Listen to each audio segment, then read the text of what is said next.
pardon, what did you say? I offered to help you. You refused to take our money. Then I said, I guess you're really up shit creek. Ow!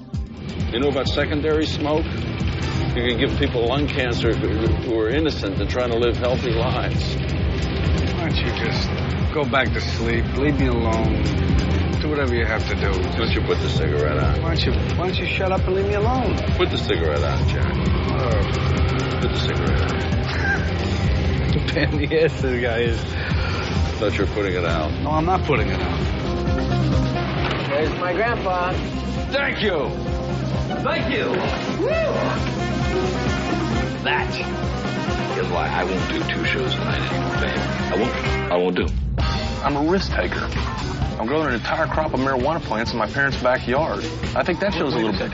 You're growing an entire crop of marijuana in your backyard? Do you know where we can find some marijuana? We're looking for marijuana. Well, hello, Mr. Fancy Pants. I got news for you, pal. You ain't leading but 2 things right now. Jack and shit. And Jack left town.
Peter Pan wants you back. It's the Ron and Fez show. 866-RON-0-FEZ. 866-RON-0-FEZ. I'm Ron, there's Fez. Hiya, buddies. Earl on music today. Hello, everybody. How are you? Earl, you like a little pedophile rock first thing in the morning? Not pedophile rock, but it sounds so damn good. I'm with you. I do not blame little Michael Jackson for what became of himself. I am able to separate the two and say there's little Michael Jackson and Jackson 5, who was an adult, and then big Michael Jackson, who was just some kind of an odd child. So they're singing I Want You Back. I thought he was singing I Want Your Pants. See, that's not even funny or close, or, you know what I mean? Like, I know it's part of it to be part of the horde and go along with that, but we're going to leave the Jackson 5 out of all the Michael Jackson jokes. I will do my best. I want your pants. Well, were you supposed to laugh then? Yes. It's not even close. I want you back. I want your pants. It would have been more like, I want your backside. You know what I'm saying? There would have had to have been some kind of wordplay. Oh, that's good. Why not just say, I want your balls? It just doesn't make sense. Anyway, I want your crack, your ass crack. There you go. See? You could be Fez. Earl's the new Fez. Hiya. That makes me Earl. Yeah, you pick the music now. We'll open with a wrestling theme every day. Cody, you're on Ron and Fez. How you doing, buddy? Hey, buddy. How you doing? Yeah. I just wanted to tell Earl I think that's a great song. Yeah, okay. Enough with this at the start of the show every day. It's either we love Earl's songs or we don't. It's no way to start my day. I cannot believe it's so weird here. It's snowing in the Midwest, and here we are on the East Coast, December 1st, and it's T-shirt weather. T-shirt weather in December. I totally made the mistake of wearing a jacket in. Now I am just drenched in sweat. Well, after the show, it's going to be raining so hard that I'm going to have Earl walk me home with an umbrella like P. Diddy's friend. Farnsworth Bentley? Is that his name? Yeah, something like that. It changes every minute. I wonder what kind of money Farnsworth is making for himself. I bet P. Diddy takes care of him. He's got to be making nice change. He always has a world-class umbrella. He has nice clothes. Yeah. Because he always has to match whatever P. Diddy's wearing, so he's got to be taken care of in that department. Yeah, I'm sure he's doing okay for himself. And the pussy benefits alone must be just through the roof. Just absolutely through the roof. Who's the king of pussy right now? Who's getting the most? We probably have to look at Derek Jeter. What about Clooney? Clooney does get some unbelievable pussy. DiCaprio tags every chick that's on the face of the planet Earth, I think. Yeah, you might be right about that. He does okay for himself. He gets models. Jeff, you're on Ron and Fez.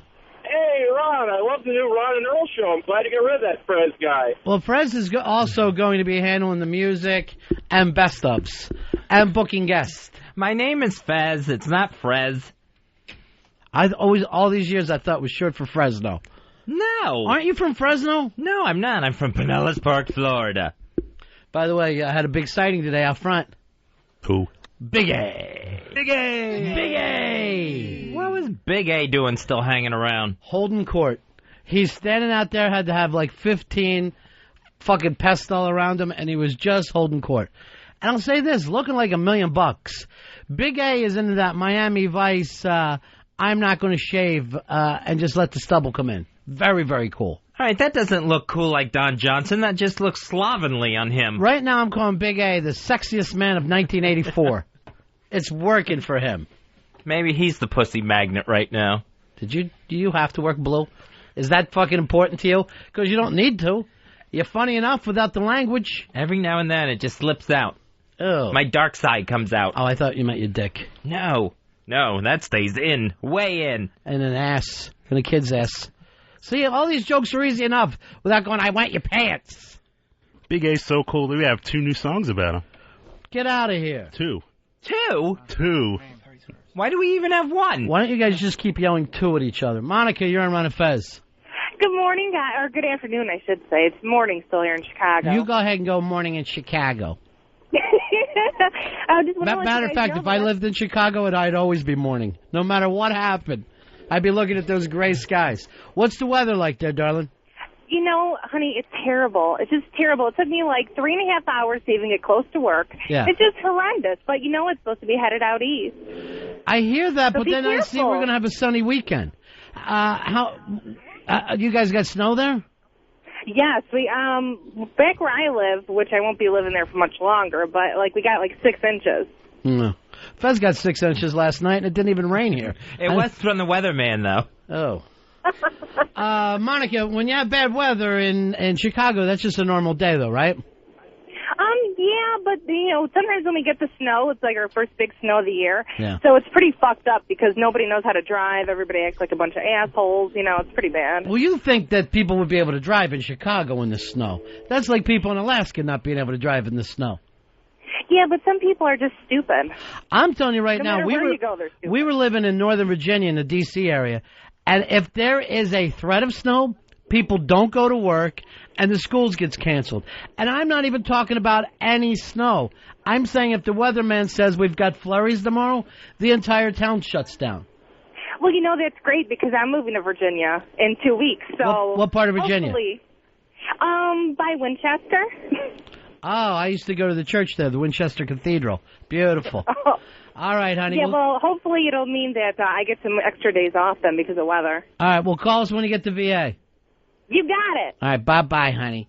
I'm still rooting for the Bears. That accent won't stick out in Virginia too much. Thursday night football on TV last night, Fez, and I missed it completely. I completely forgot there was a game. Cincinnati beating the Ravens 13-7 last night. What happened to your Ravens that you were so big into? They could have clinched their division last night, I think, with a win, and fell down on the job. Greg, you're on Ron and Fez. Ronnie, Earl, hey, buddies. Hey, buddy. Hey, I'm just making sure we got Earl in the co-pilot seat, though. Yeah. That doesn't mean because he's picking the goddamn games, right? No, we're not going to go that far. Matter of fact, Mr. Perfect, we're putting on the shelf. Maybe we'll bet on the big championship game. Maybe not. 7-1 season, Fez. I'm going to sit him like he was a 400 hitter. I know it might seem cheap, but I'm going to put him on the pine. Wait for the playoff games. Yeah, Tony Dungy and him. Well, all right, we're just going to sit out the season here if we have to. If we go ahead and lock up that division.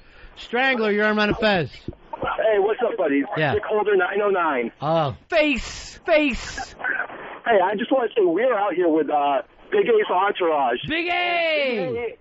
Big A is too cool to get out of his car and go upstairs and hang out with you guys. That's just Big A. That's just the way he is. They go crazy for him. They just love him, Fez. I think they're just trying to annoy. Yeah, I think it works. He is too cool to even say hi to his friends. That's fucking coolness. That's not cool. Well, do me a favor, Strangler. Tell Big A he's got 2 new songs coming his way today. Will do. All right? Yep. Peace. And, you've got to be cool to have a song written about you. Joe DiMaggio, song written about him. Willie Mays, song written about him. And now Big A, song written about him. I was going to say Marilyn Monroe, song written about her. Well, why bring that up when you see everything happens in 3s? That's true. And why would you come up with a 4th? Now we need 2 more. You happy with yourself? Here's, and you got a song written about you too, Fez. Lonely Boy. Oh, what a lonely boy. I grew up with Andrew Gold. He was in my neighborhood. Neighborhood, you mean crotch? No, I mean actual neighborhood. I don't know all the slang you guys use. That's not slang. Yeah. It's not slang at all. What do you got planned for the weekend? Go out and do something disgusting tonight and then live in shame for the rest of the weekend with a Bible in your lap? I may... Why? Why do I give in to it? I brought shame to my family. I may skip the disgusting and just go right to shame. Yeah. Just to try to move the weekend along a little bit. I bet everything's thrilling until you both come, and then you just sit there just feeling awful about yourselves. Then you realize, hey, that's a guy. That's what happens with a lot of rapists. I mean, once you come, it's just awful after. It's kind of like the feeling of when the Incredible Hulk turns back into David Banner. Like you had absolutely no control over yourself. Thanks for pulling this back to a comic book, Fez. It's been 3 minutes, and you haven't tried to bring life back into a comic book, so I'm glad we're there now. Ben, you're on Fez. What's up, guys? Yeah. I just want to let you guys know that Farnsworth Bentley is no longer P. Diddy's. He is actually a rapper himself. Oh, so Farnsworth Bentley has broken out on his own now. Oh, yeah. He I guess he was using Puff Daddy or whatever, but you guys ever see that picture of him on the beach with the umbrella above Puff Daddy? Yeah, it's a very famous picture. It's somewhere like in the Mediterranean, right? Like south of France. Yeah, I think it was the Cannes Film Festival. And he's just walking along the beach, fully dressed. Fully dressed in suits. There's another great P. Diddy thing where there's like a yacht in the background, and P. Diddy's on a jet ski, but he's wearing this long white robe. So he's on a robe on a jet ski. Totally big pimping it out. I got to give him credit. I don't care for his music. I don't care for his clothes or his company. But I like the fact that he seems to be enjoying it. He's not one of those guys who gets to the top and decides it's not worth it. Wasn't Farnsworth supposed to get a reality show like on VH1 or something? Yeah, I remember they were talking about a couple of things, and he even changed his name. It was Farnsworth, and he said, no, it's Farnsworth, like Fonzie, and he kept changing it back and forth like Diddy. He's stealing Big A's act. He's trying to be the new Big A. Mark, you're on Ron and Fez. Yo, Ron and Earl. Yeah. Great show. Hey, thanks. You were talking Ron about the T-shirt weather. Yeah. That you got there today. Enjoy it while you can, man. I was in front of that storm for a long ways. Yesterday morning, I was in Houston when that sucker rolled through. It went from 74 to 45, just like somebody opened a cooler door. That sucker rolls in hard. So enjoy the weather. All right, my friend. Love your show. Take care. Punching out. That's awful, like when you're on the road and there's the blizzard behind you, and you're like, I want to stop to take a piss, but I'll get caught in it, so I got to keep on going. I've done that before, and it's just a goddamn nightmare. I drove one time from Albany to Key West for a situation, and there was fucking snow behind me the whole way. And you can't stop to eat anything. And, you know, I couldn't leave my bag at the time, if you know what I'm saying. I had a bag that had to be kept with me at all times. Here is Mike. Mike, you're on Ron and Fez. Oh, Mike is calling from the future. Yep, I got a call from the future here. Yeah. I'm listening here. It's a nice Friday, drinking a few beers, listening to the Ron and Big A show, and it kicks ass. All right, you got no delivery, but you went and attempted a little joke, and I'll give you credit for that. There's never going to be a Ron and Big A show. But when you're dialing that phone, think to yourself, do I got anything to say, and is there any timing anywhere in my family? Can I pull this off? Am I able to keep it together? Let me hear one of the Big A songs. Who's writing these songs now, Earl? Paranoid put one together based on our great friend Big A, and the second one's by Eastside Dave. Really? Oh, yeah. A song where you're singing? Yeah. Yes. A song where I'm singing and just giving Big A the proper respect he deserves. Why? Now, normally I can't wait for a Paranoid song, but this time let's bring the challenger up front. Oh, no. And it'll be some kind of like one of these rock wars, one of these band things where one makes it to the next level and the other one gets kicked out. So let's listen to the Eastside Dave. What's the name of this? It's called Big A Chant. Big A, Big A, Big A, Big A, Big A, Big A, Big A, Big A, Big A, Big A, Big A.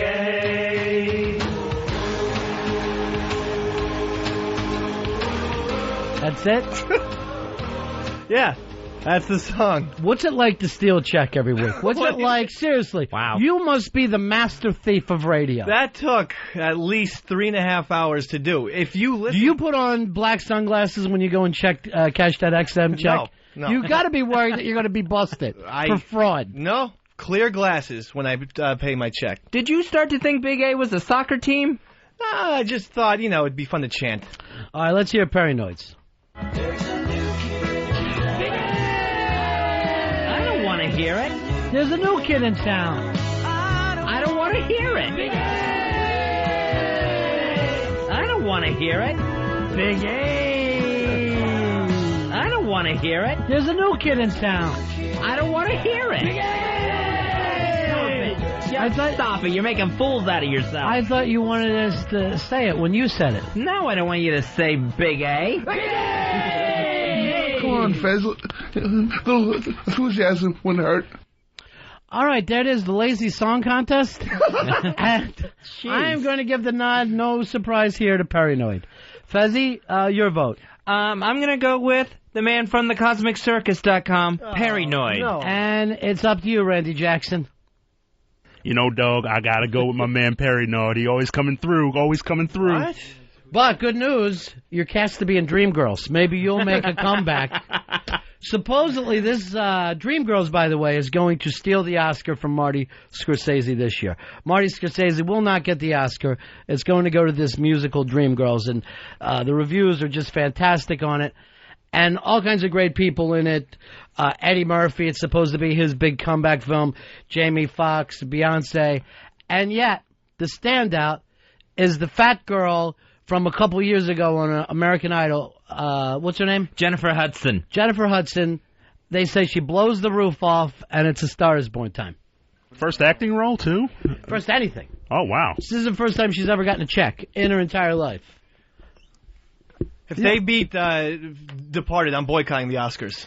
You're not going this year? I am never. First year ever? Not going? I'm not watching the Oscars ever again. It's now becoming obvious that they're trying to torture Martin Scorsese. First of all, he's a friend of mine. I hang out with him on 57th Street. If you would have came out with me when you're supposed to, you would have had the conversation as well. But we haven't seen it yet. You got to wait and see it before you do that, or else you're just the new Michael Richards. Yeah, but even from the preview, it didn't look that exciting. Eddie Murphy looked a little silly in his big little wig and everything. Big little wig. It didn't look good. Yeah. I don't know. I haven't seen it. I never saw the Broadway show. Did you? Never saw the Broadway show. I was familiar with some of the music from it, but I'm actually looking forward to seeing it. Yeah, me too. I'm very curious about it. Plus, I'm a big Temptations fan, and I love any kind of, if you watch those old films, you find that Diana Ross was like standing in front of people and shit like that. That always cracks me up. It's very wrestling to me. The New York Post, in their review, they said Jennifer Hudson makes Beyonce look like a pretty extra in this. That's how much Jennifer Hudson blows everyone away. Well, we'll have to see it. I don't care who's the best in that movie. But it will be funny to see Scorsese nominated again, sitting there like the tiny little Italian salt and pepper shaker, and then they just pull it away from him. Again? Yeah. Downright illegal is what it should be. Recognize the guy. Give him just a lifetime Oscar then. Who wants that? Remember Peter O'Toole was offended when he got his? He wiped his ass with it and threw it at the audience. I'm not dead. You've got the lifetime Oscar isn't an Oscar. That's you tried. You hung around long enough. You got old on us. Congratulations. The Oscar is the Oscar. Perfect case in point. Who just passed away, Robert Altman. They gave him one for all the times they screwed him over. And literally killed him. Yeah. It's like they beat him in the chest with the Oscar until the heart gave out. That's the death certificate. When you get the honorary Lifetime Tribute Award Oscar, it's like, all right, now go lay down and die. Definitely don't make any more films. Right. You know what I mean? It's like, you're done. You don't have anything on the mantle here. We just all want to stand up and clap for you for trying. Remember they gave like the Thalberg Award to Spielberg, and he was only like 35 or something because all the times they screwed him out of the Best Picture Oscar. Yeah, and then he ended up winning, 2 director awards since? Yeah.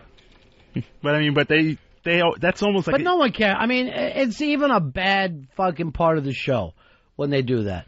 That you got to sit there while somebody talks about their whole life. It's so damn dull. I came here in 1954.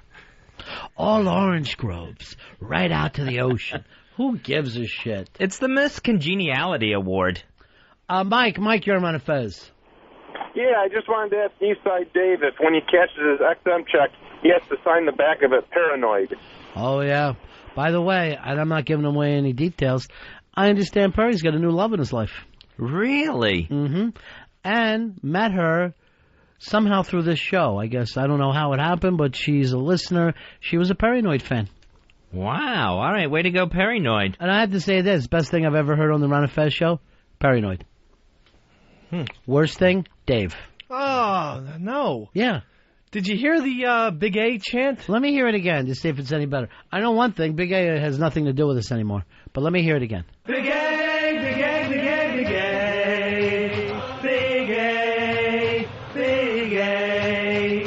Big A, Big A, Big A, Big A. Big A. This took you how long? About 3 hours to do. See, what you don't understand is there's 8 of me singing. Why? But it all stinks. But it's not duplicated. I put on 8 different voices. 8 different voices and then sunk them up. In other words, I sang... Sunk them up? Synced them, synchronized. I synchronized them up. You sunk them. But, so it's 8 different people. It's not like I just took it and then echoed it 8 times. There's 8 different Daves in there trying to make an actual audience. 8 different Daves and you still couldn't cover up all the Olays. Well, those Brazilians who sung the Olay parts were singing it way too fast. I sing it the way they did in America. I just needed their music for the background. Do you think Departed is the best Martin Scorsese movie? I think it's in his top 3. And that's dead serious. I think I put it with Goodfellas and Raging Bull. That's how much I love Departed. You think it's better than Main Streets? I do. Really? Yeah. Better than Taxi Driver? Yes, I do. You must be a non-fan. I would put. I don't know. It might make my number 5 because I would put Taxi Driver. That's sure. And then Raging Bull, then Goodfellas, and then I still love King of Comedy, and I still would put. I love King of Comedy too. Put King of Comedy, and then I put The Departed. None of you guys like Casino? Yeah, I love Casino. And I'm even a Gangs of New York fan. But if I'm on a desert island, a movie I want to watch a lot, and think... Where are you going to get the electricity on a desert island? Some sort of hatch, Instead maybe. of wanting a DVD, what do you want, a flare gun? You fucking idiot. I'm not going to watch the same movie over and over on a desert island. I go out of my fucking mind. No, I'm not going to do all the anti-Dave stuff. It gets me into a rut because I start to believe people. So thank them all, Pitsy, but I'm not going to deal with it today. It just goes to I hate Dave, I like Dave, I hate Dave, I like Dave. It just, it's what I have in my own head every day anyway. You don't need that tennis match being played out in your noggin. You know, you just need to concentrate. That may have been the best shot yet. You know why? You know why you got that? Why? Medical advice? Just trying to help. I don't like it. That's going to leave a whole new bruise. That was thrown with extra force. Thank you. Seriously, you don't think I'm losing anything as the years go by? You think I still got the heat? That was like Koufax precision on that one. You know what? I think I got a little offended by noggin. The 1934 jargon got on my nerves, so I had to let him have it. Let him know that I still own the inside of the plate. Only you can manage to hit me in the elbow. Like I didn't even know how that was possible. Save that when we're doing the Ron tribute show. Only he could hit me in the elbow anytime he wanted. Here's Jamie. Jamie, you're on Ron and Fez. Hey, Ronnie, why does Last Temptation of Christ never get any respect for Stacey Flick? Because all the disciples sounded like they were from Brooklyn. It was a very off-putting movie. No one got it. Okay, fair enough. Thank you. Peace. I don't like movies that make me too thirsty. And why was there a red-haired Judas? I mean, it's the Middle East. There's not going to be any redheads there. People hate redheads. Of course. I mean, I know that. But, I mean, forget about me. I'm just saying he looked Irish. It was silly. Well, the thing is, it really doesn't matter. None of the people look like the Arabs that actually were back then. It's us. Well, I don't know. You don't know what? Anything? No, I think that you should have tan people with black hair, and then maybe Jesus like Judas would be a redheaded fucking backstabber. That's the way I believe it even says that in the Bible. He looked like he should be in Braveheart, not Temptation. Ultimately, it was a movie that didn't live up to what it could have been. Is that right? Yeah. You didn't like it? No. Here's Bob. Bob, you're on Ron and Fez. Hey, what's going on, fellas? This is first-time caller. I love your show. Thank you. And I'm just kind of curious. You're bringing up Scorsese movies, ranking the top 5, and how dare nobody mentions The Last Waltz? Probably the greatest. Maybe but do you consider like a rockumentary, a movie? I mean, we always give that the best concert film of all time. Okay, and I say that right to those idiots from Woodstock.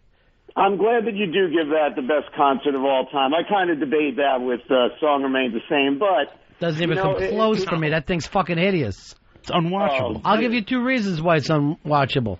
Led Zeppelin. Okay. And then we move on from there. Oh, I'm sorry. I come from the land of the ice and snow. I'm a wizard. Stop it with that bullshit. Plus, in addition to the band, you have the best... I don't like any band that acts like they're a fucking wizard. It's just embarrassing to me. And I'm talking to you too, Uriah Heep. Don't think I'm fucking leaving you out of this. Donnie Darkin, all that fucking crazy magical stuff. So I guess you're not crazy about Dio either. No, it's not. It's fucking gibberish rock is what it should be called. That should be the section in the record store that you go to. Gibberish. Put Stevie Nicks and her nutty talk right in the middle of them. To me, lead singer of Led Zeppelin was Stevie Nicks. They do kind of look like Robert Plant and Stevie Nicks. They fucking act the same. They both wear the long, flowing locks.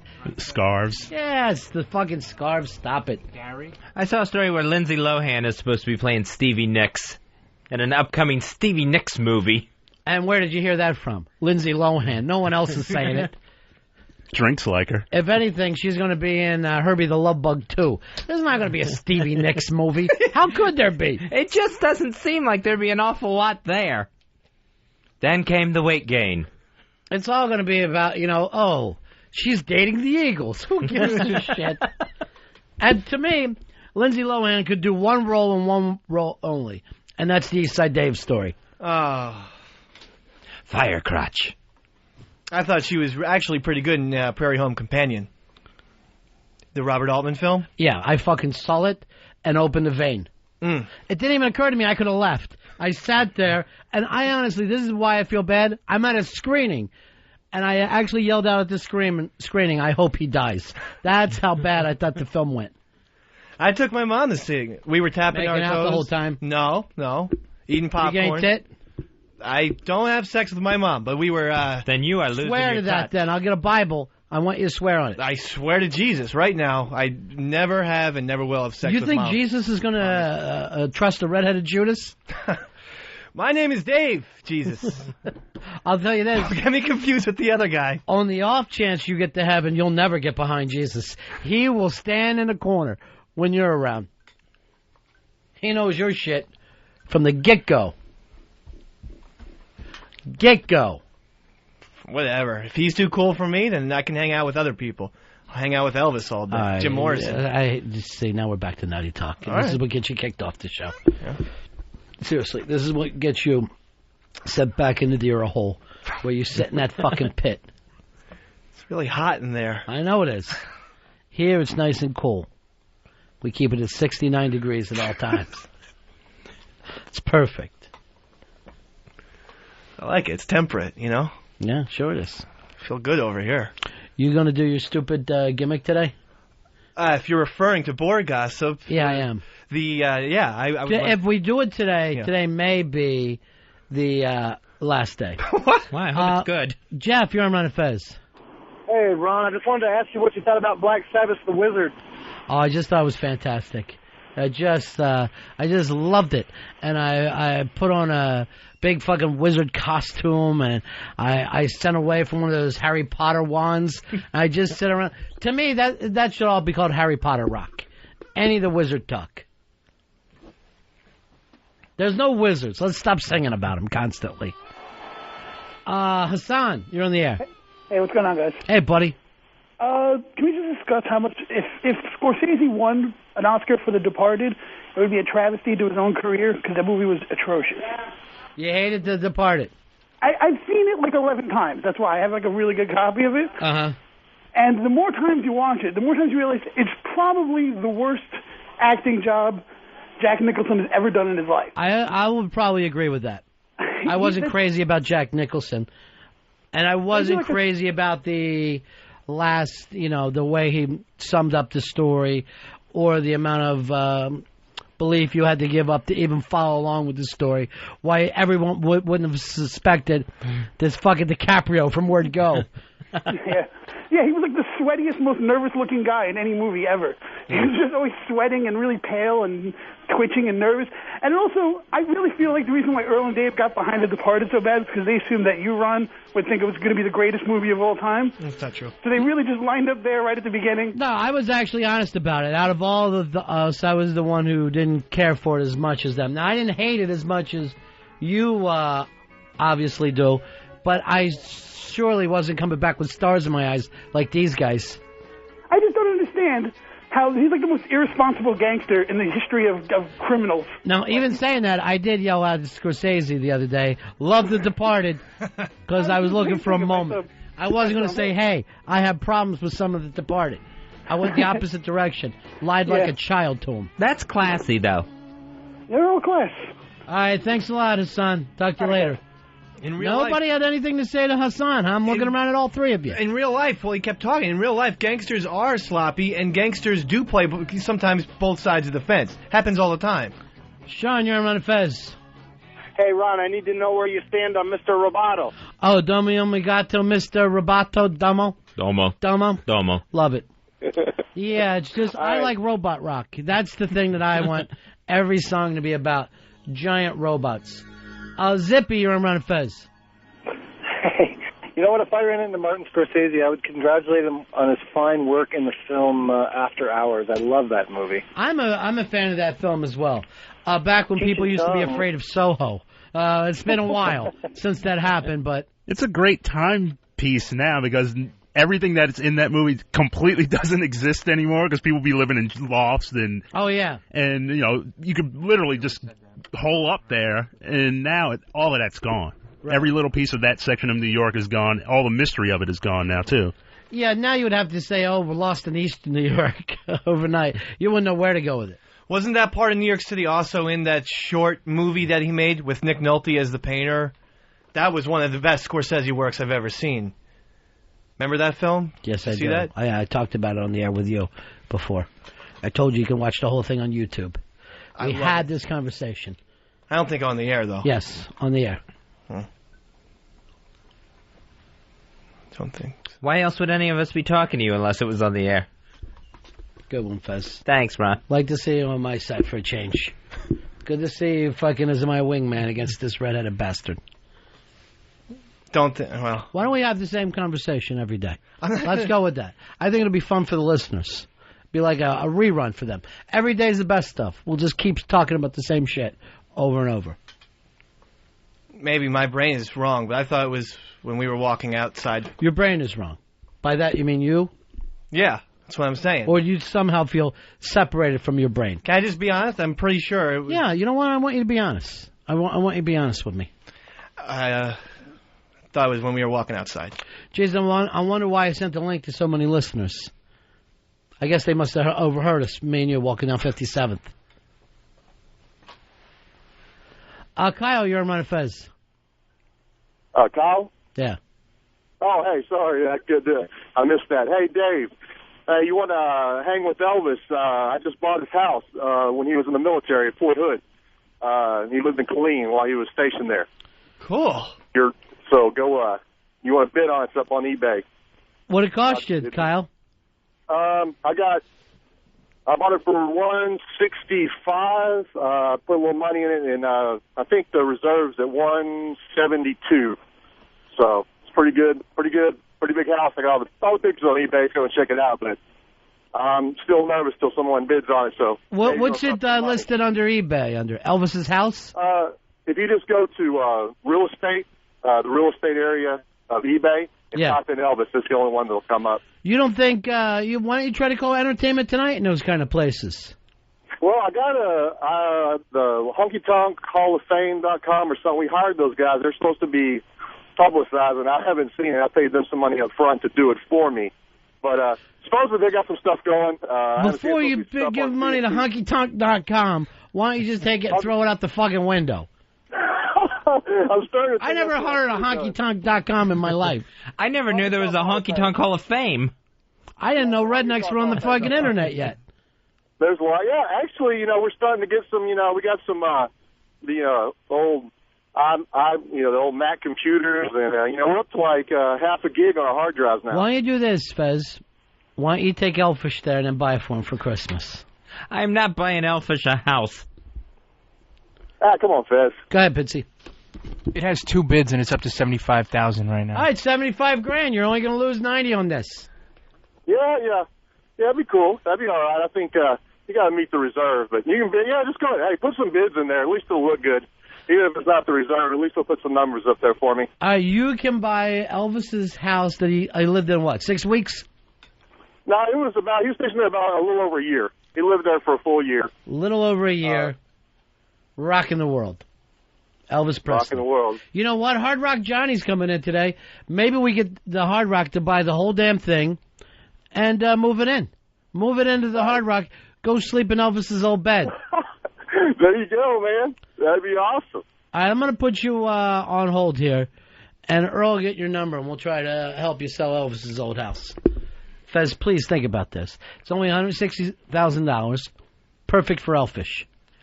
All right, yeah, Elfish does need a retirement home, I'm sure, when he finally gives up his... drinking. Yeah, his career of boozing. Yeah, we just got a hold of Elfish. He didn't want to go on the air. He was just like, I can't really do it, and he was really quick with us and really short with us for some reason. Call him back and say, is he okay? Okay. I know he's going through some shit. Okay. Tell him it's about Elvis. Call him right back. That was the first thing. He was like, we're talking about Elvis, and who else could better talk about Elvis than El Fish? So. Tell him the boss needs him. Okay. See if what he does. He's probably busy on eBay trying to get this thing. He's not in the best place anymore. Ever since that trip with you, Fez, when you got him off liquor, he started to have a little bit of trouble. The doctors got their claws in him.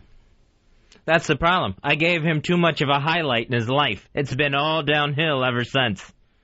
He's not going to be able to top going to Memphis and Graceland with me. All right, we'll see. Now he's not even answering his phone, is he? No, not at all. You know, as the producer, you need to get him on the line when that shit happens. You got to be able to have a rap. Now he knows, and he's going underground on us. No Big A, no Elfish. We got zero stroke on the show. Zero stroke. Yeah, it went straight to voicemail. How do you feel about yourself, Earl? I feel bad. I didn't know he was going through a bad time. Oh, you ever listen to the Ron and Fez show? Yeah. He told us he was in a nut hut for 10 days. He's on 16 different pills. Yeah, I didn't know that. I wasn't being understood. Razzle Dazzle. It's Bored Gossip with Eastside Dave. A little gossip, a little chat, a little... No, Bored we're not doing that. Bored. The only reason why I played is because I saw you walk out of the room for a second. Oh, but I have lots of gossip today, Mr. B. What about the voice? The voice is right here, Mr. B. It's right here. You don't have the confidence. I know your face when you have confidence. Today you don't have confidence. I have a lot of confidence. Razzle Dazzle. It's Bored Gossip with Eastside Dave. A little gossip, a little chat. How many times I gotta tell you now? But I have the information prepared, Mr. B. All right, the voice is getting closer. The information's in my... Here we go. Razzle Dazzle. It's Bored Gossip with Eastside Dave.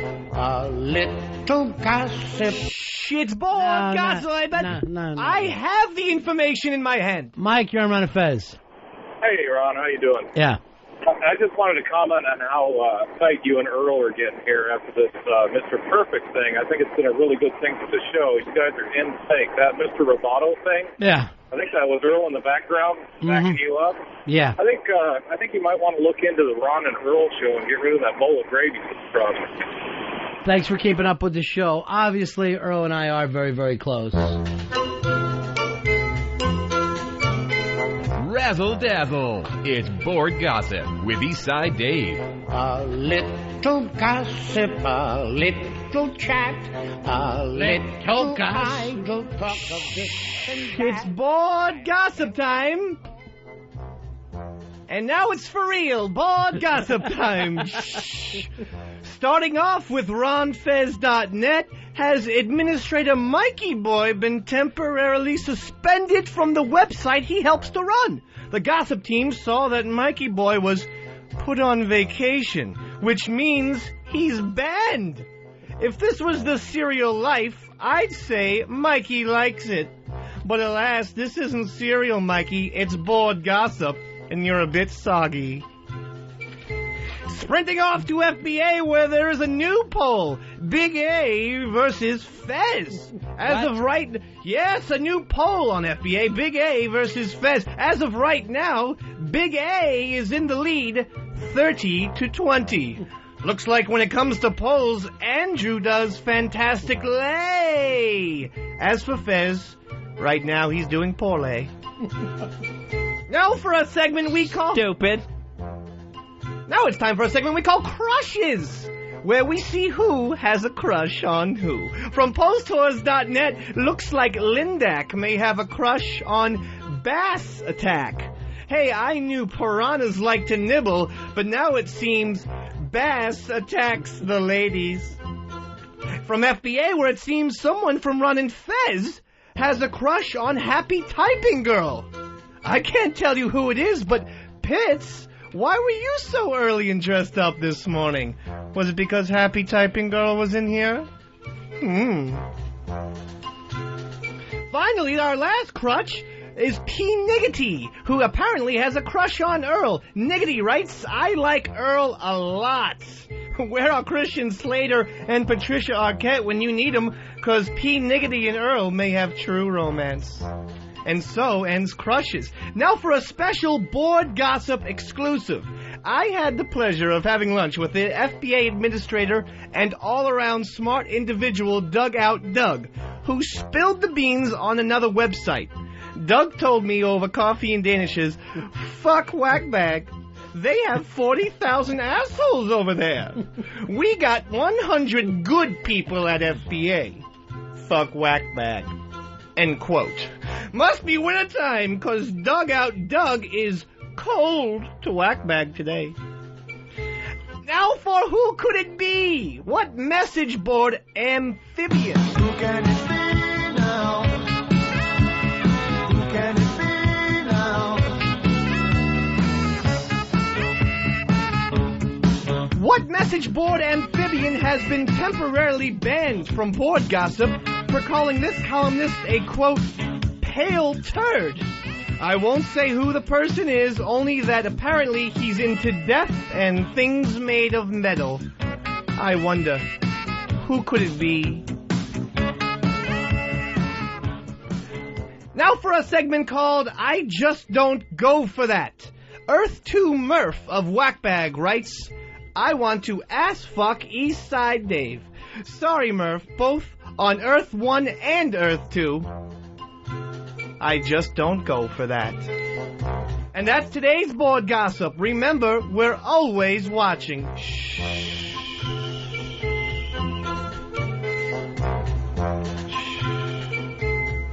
Pretty awful today, Dave. Actually, it was quite good, I thought. Now let me check the phones.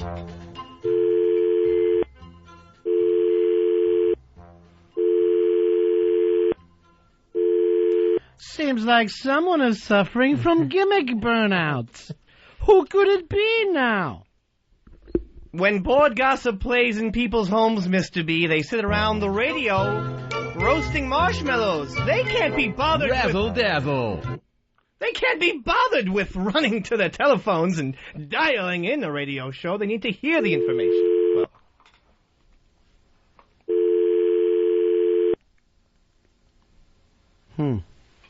Right back, Ron and Fez Show. Ronnie, Fezzy, the Ron and Fez Show, XM 202.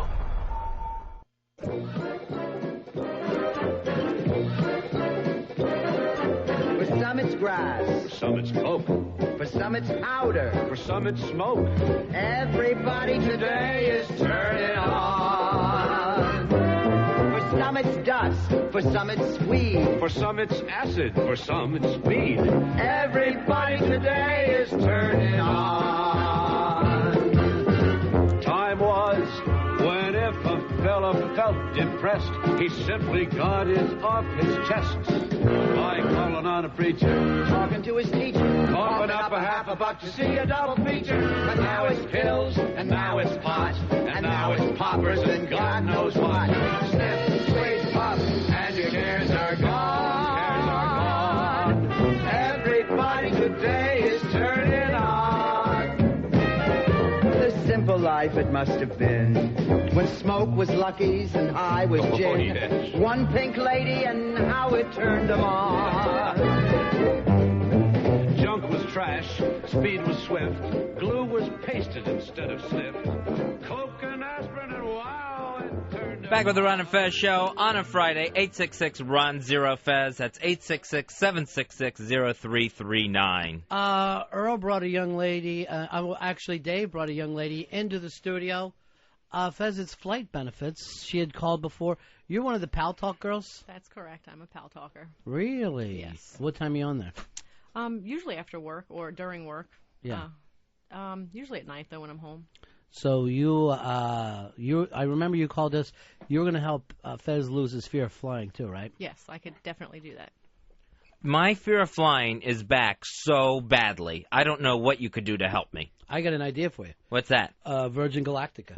where you get up into space, and after you get through that, every flight's going to be great for you because you're like, well, at least I'm not going to be in space. I don't know if actually going higher is the answer to this. Well, you go up higher, you get a beautiful view of the Earth, and then you start to free fall back into the atmosphere, and then you're safe again. I really thought on this last flight they were going to end up. I thought I was so nervous and so jittery, I thought an air marshal was going to come after me. Like if I didn't get myself calmed down. Why don't we wrap a towel around your head, and you go that way? That's a red flag. Even though it's a white towel, it's a red flag. Don't let anybody call you that. You're as good as any hetero. Flag. What is it that you're afraid of? Dying, that the plane's going to crash, that it's going to fall apart right in front of me. This is truth, though. There has never been one plane crash in history. There's been plenty of plane crashes. Not one. Not one recorded. Yeah, some of them they even capture on film. Oh, all right. Well, then you're rolling the dice. That's how I feel. The things that get me is I feel like another plane's going to crash into us. I always think that's going to happen. Never has once happened in history. Oh. That's the beauty of it. Well, I feel like that, too. I mean, that's what we're trained for. But I feel like that. Like, oh, here it comes. All the time? Yeah. You take off. It's dangerous. I mean, that's the worst part. But you're not going to fall out of the sky. And this is what's supposed to get me over it. No, this makes you feel better that when a flight normal. attendant says to you, when you take off, it's dangerous. But don't you think it's dangerous to drive down 95 or something? Yeah, that's dangerous. But that doesn't bother you. That doesn't bother me as much because I'm not going to fall out of the sky, even if something bad happens Planes on 95. Don't fall out of the sky. What about falling off a bridge? That gets me. What about a tunnel collapsing on you? Not a big fan of that thought. What about the door opens up and somehow your shoelace gets caught around something and you're drugged by your own car? You know exactly what gets me, and you're worried about the door opening? Yes, I'm always worried about a door. It doesn't matter what portion, what type of transportation I'm on. I'm worried about the door opening, whether it's a train, plane, or automobile. You should be on Pal Talk and you talk to flight benefits all night. That might work. As she just tells me how dangerous it is, like we're barnstorming every time I get on an airline. No, she would just ask you to take all your clothes off, and then later we'll get the tape and we'll all laugh at it. Here's Eric. Eric, you're on Ron and Fez. Yeah, hey, Fezzy. Yeah, buddy. Do you realize that in 2005, more people died in train and subway and tram accidents than plane crashes? And you take a train every day. You're going under a raging river every day. Wow, how could that happen? And I'm not happy about it. Do you still take the tram? No, I haven't taken the tram since my last freak out on it. The Roosevelt Island tram, that's a cable car that goes high above the East River in New York that connects Manhattan with Roosevelt Island. It's the perfect way to travel if it's 1910.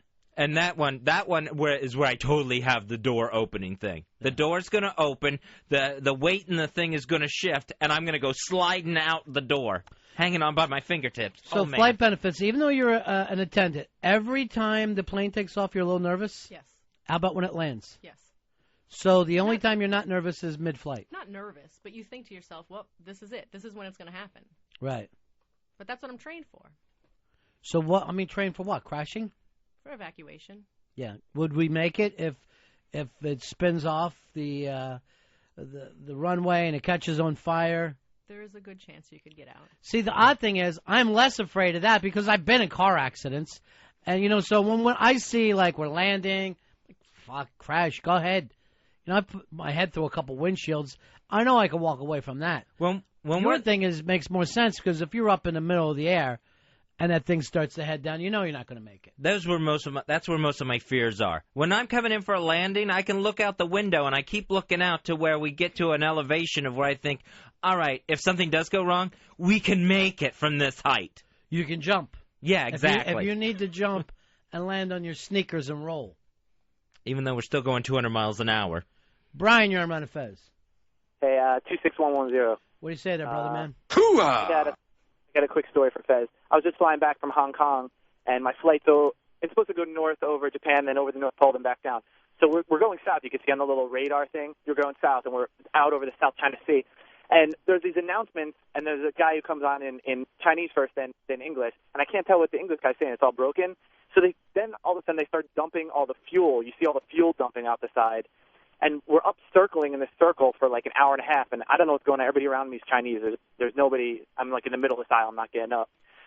Round up that our landing gear was messed up, and two of our engines failed, and they weren't sure if the landing gear was going to stick on the way down, and they didn't want any gas. We had to let go of all the gas before we landed, just so that we didn't turn into a big fireball. So have fun next time you fly, Fezzy. Does that help you when you hear that, Fez? None of these things are comforting. None of them. Even though he walked away from it? Yeah, even though he survived. No, some of those things are routine. Yeah. There's a little flaw in his story about flying around after you dump fuel for an hour and a half on two engines, but that's what he thought happened. That's fine. Everybody blows it out of proportion, right?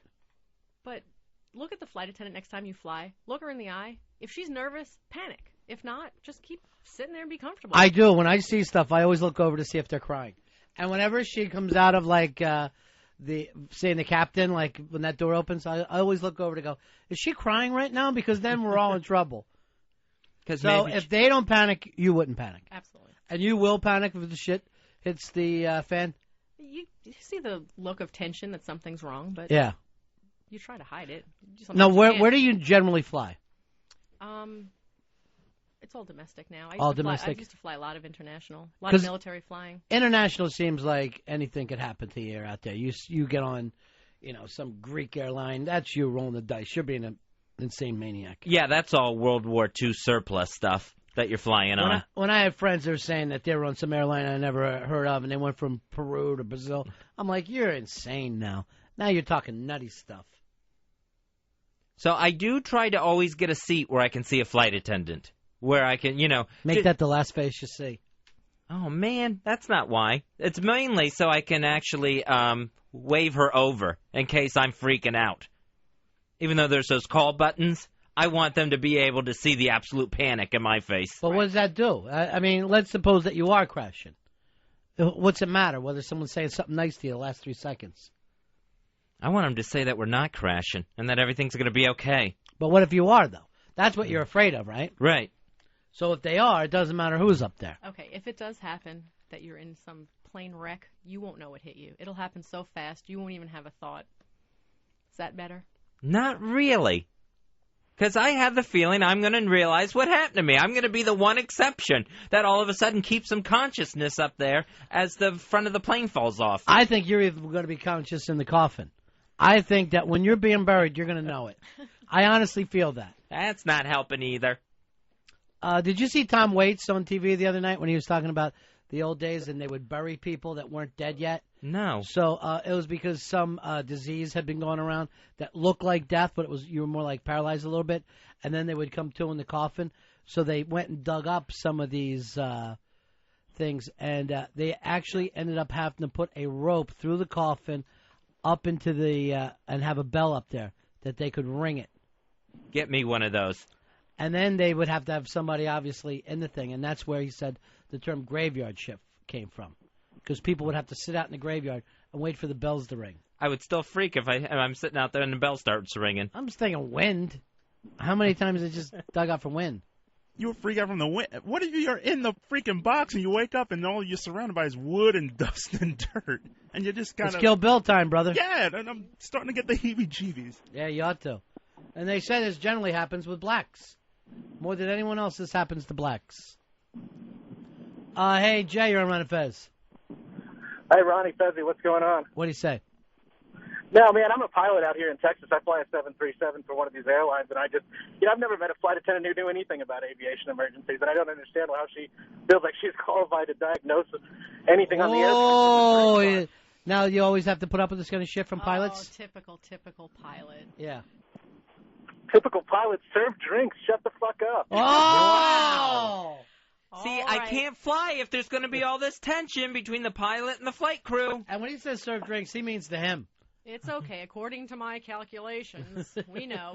Type A. Go ahead. We're going to be there in about 45 minutes flying time. There's a lot of in the announcements. Welcome, everybody, for coming aboard. Hope you're going to enjoy yourself. Man, guys, that's all I got. I just wanted to kind of clear up the bullshit in the room for a little bit. All right, peace out. Thanks for bringing it back. Take it easy. Wow, huh? You got to put up with that all the time? I live with a pilot. Do you really? Yes, I do. I'm sure he lives with The a pilot. airline makes you, or what? No. Now, let me ask you this. You flew for a long time, right? When you were single, Mhm. did you ever pick up passengers? Oh, a few times. Really? Yeah. What was the... Now, I'm sure they flirt with you constantly. What did the guy do that stood out? What happened?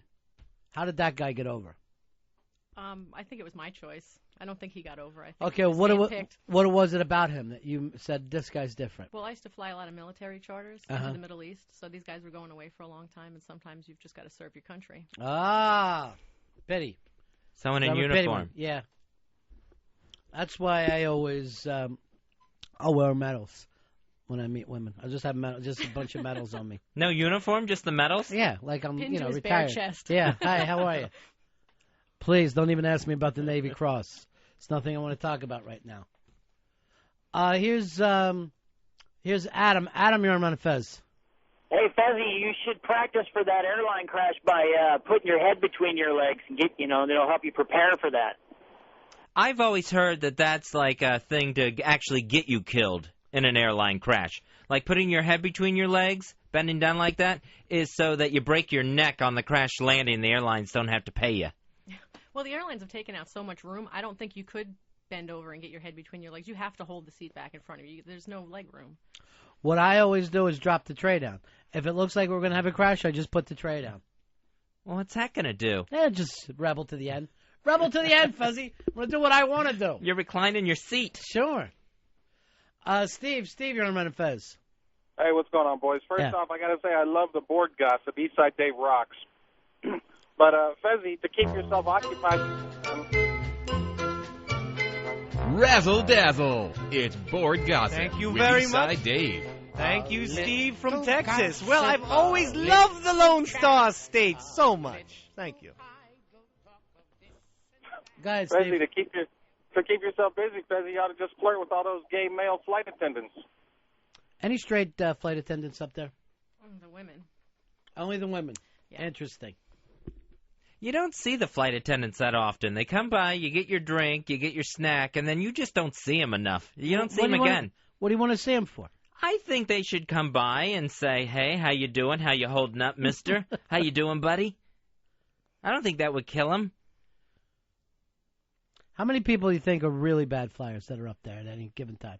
Any flight, you have a couple on every flight? Yeah, you can usually see them when they get on the plane. They Yeah. hesitate before they come on. Sure, like I might leave.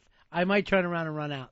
I always think that. And then there's always that horrible feeling when the door shuts and we start taxiing away from the gate where I'm like, they're not going to stop this now. Yeah. There's nothing I can do to stop this. I am locked in hell in a cell. It's like the uphill on the roller coaster. There's no turning back. Yeah, there's no turning back. Oh, and that's what that's what it's basically like. That image. Where you know it's coming. Right. Yeah. But then as soon as the plane takes off, it gets real boring and it's just a flight from that I point never on. get bored. My mind just runs amok the entire time. What would happen, Flight Benefits, if you did have a passenger that did just freak out? Would you move them to the back? Do you have something to sedate people with on board? No, you just talk them through that. I mean, they get over it. It's just a little panic attack. It happens. You leave them in their chairs. Sometimes. Where would they go? You think there's a special room? I would hope there's some place. It's called the galley. They would have people there. If there was any extra room, they'd be selling it. Hey, Frenchie. Hi, guys. How are you, honey? I'm wonderful. I just wanted to add that Jamie, Flight Benefits, is really great at taking care of people in the bathroom. She loves going into the bathroom and just, making you feel really comfortable. Frenchie? Yes. If you were a guy, you'd be arrested. She should have been arrested. Jamie is very similar to me in that being arrested thing. I don't even think I could come close. Jamie and I have had lots of fun in bathrooms, and I'm sure that's what she's doing with our countrymen on those flights. Oh, my God, Fezzy. Here you are. You're trying to get advice. Yeah. And you find out Frenchie, too, sitting in here with you. I'm Frenchie, too. All right, guys. I love you. All right. See ya. Take care. Thanks, Frenchie. Bye-bye.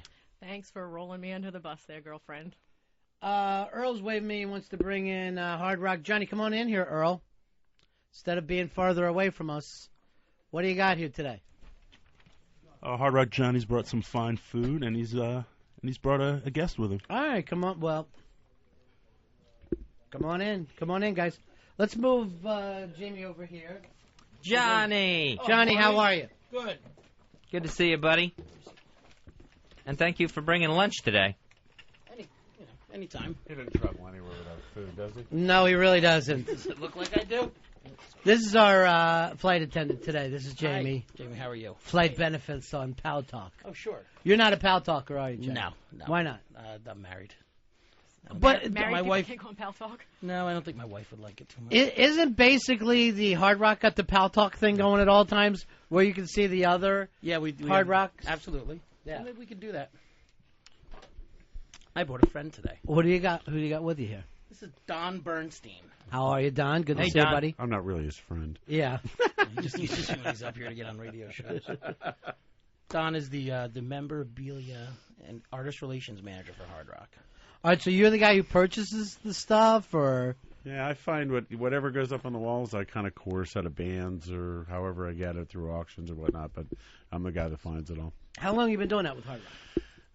25 years in the music business, 5 years with Hard Rock. Right. Worked for a band called Deep Purple. You're probably old enough to remember Sure, them. I remember Deep Purple. And worked for a bunch of record companies that are probably no longer in existence anymore. As a matter of fact, Deep Purple's touring again. There was, I saw them at the, they played the Canadian version of whatever that World Festival thing was last year. Oh, yeah. XM did. No, it was the Live Aid thing. They Right. were up in Canada doing that. Right. Yeah, no, they work a lot outside the U.S., and once in a while they'll come out here and do whatever. I'm still real good buddies with two of them. The singer and I never really saw eye to eye. No. It was Blackmore. Taking all the memorabilia. I don't want any of his. Sorry, Gillen. Well, Blackmore is one of those I'm a wizard even though I'm a human guys too. He's got a wizard wife now, right? Actually, they're not married, but yeah, she's an old intern at a radio station out in Long Island. That's Is where that I found right? her. Part of my job in those days was to organize soccer games. Now, of course, no one in America at a radio station ever played a goddamn soccer game in their life, and they ended up, learning how to play soccer just to hang out with Richie. Right. So I did this all over the country, and I guess he found her at BAB out in Long Island. What year? Oh, Christ. Because she's like in his little band or something. I saw the mother manages them. I saw the web page, and it really just looks like we're going to take what money we have and just make our own false world to live in. Well, wearing a felt hat and playing mandolin music in the middle of a hotel in Germany is not my idea of being a rock star anymore. Sorry. Oh, speaking of which, somebody needs to tell Sting the same damn thing. That gimmick that he's working with the lute has gone far enough, man. The lute. Yeah. Saw it the other night on Channel 4. It was horrible. And wherever he can, he'll show up everywhere with the lute and his lute teacher. He should have had a tunic on or something when Yeah. he played. It was horrible. So what years were you on the road with Deep Purple? We started with Rainbow. We got rid of Ronnie Dio just as I turned up, and then through that, and then Purple back up and running, and Christ, what was it? 84, I think they put it back together, and whatever reincarnation you want to call it. They used to go Mach 1, Mach 2, Mach 3. Must be Mach 14 by now. That's fast. But John Lord's not around. Ian Pace isn't around. It's not the same without them. I think when they call it a day, Right. it should be the original guys, and that should be that. But there is that Spinal Tap thing that's around all those bands from that era. And why would you turn down money? I mean, if you could stay home and not make money, or go out on the road and embarrass yourself and make money, why not just go out and make it? I got to tell you something. They could all stay home and they could do very well. Still doing well from all the stuff. You think about how many times you've heard "Smoke on the Water" over the Right. years. Times around the world, how many countries, how many greatest hits. None of those guys are poor, believe me. Right. Smoke on the Water's got to probably be one of the most played songs all time. Yeah, got to Definitely. be top 5 at least. Yeah. So what are you doing with the Hard Rock? How do you know whether something's junk or whether something belongs on the wall? Well, if it's junk, I'm not talking to them. Right. So basically, my thing is I know a lot of people, the bands. Right. And everything that we do, when I make the outreach, it comes right from the guys. So I know it's the real deal because they literally sometimes walk off stage, they hand it to me, or literally will take off their clothes and I'll throw them in a stinky garbage bag because they're all sweaty or something. But, we got photos that we make them take. You wouldn't believe the paces we put them through just to make sure that some kid or somebody walks into a Hard Rock and says, that can't possibly be real, and then I'll just send them an email with a picture of so-and-so playing the thing or handing me the guitar, and that usually is the end of the conversation. Because you got to prove everything now. I guess there was no real memorabilia business till Hard Rock got involved in it, right? You know what? It must have started literally. I mean, we're taking credit for it through Eric Clapton, but it just started by Clapton hanging out at the Hard Rock in London 35 years ago going, I brought this guitar for you, Isaac, one of the original owners, and he says, well, what the fuck am I going to do with it? I can't play. Yeah. So they plunked it on the wall, and they kind of marked his bar stool, and then Pete Townsend, and everybody started doing it, and then all of a sudden people like Sotheby's and Christie's and everybody else said, we can make a fortune off this. So there was a huge boom. There was a lot of fake stuff going around, and when I got to the Hard Rock, I just said, what's that shortest distance between 2 points of a straight line? If I'm gonna want something from you, I'm gonna ask you for it. I'm not gonna ask John Pasquale to call you. Right. I'm gonna do it direct. Is it like already time to grab the younger bands that you don't know if they're going to be good? Like, hey, Sum 41, why don't you just give us a bunch of shit? We'll see if it works out down the road. Well, you know what? It's a huge risk. You kind of look at the radio charts and trying to figure out who might be around next week.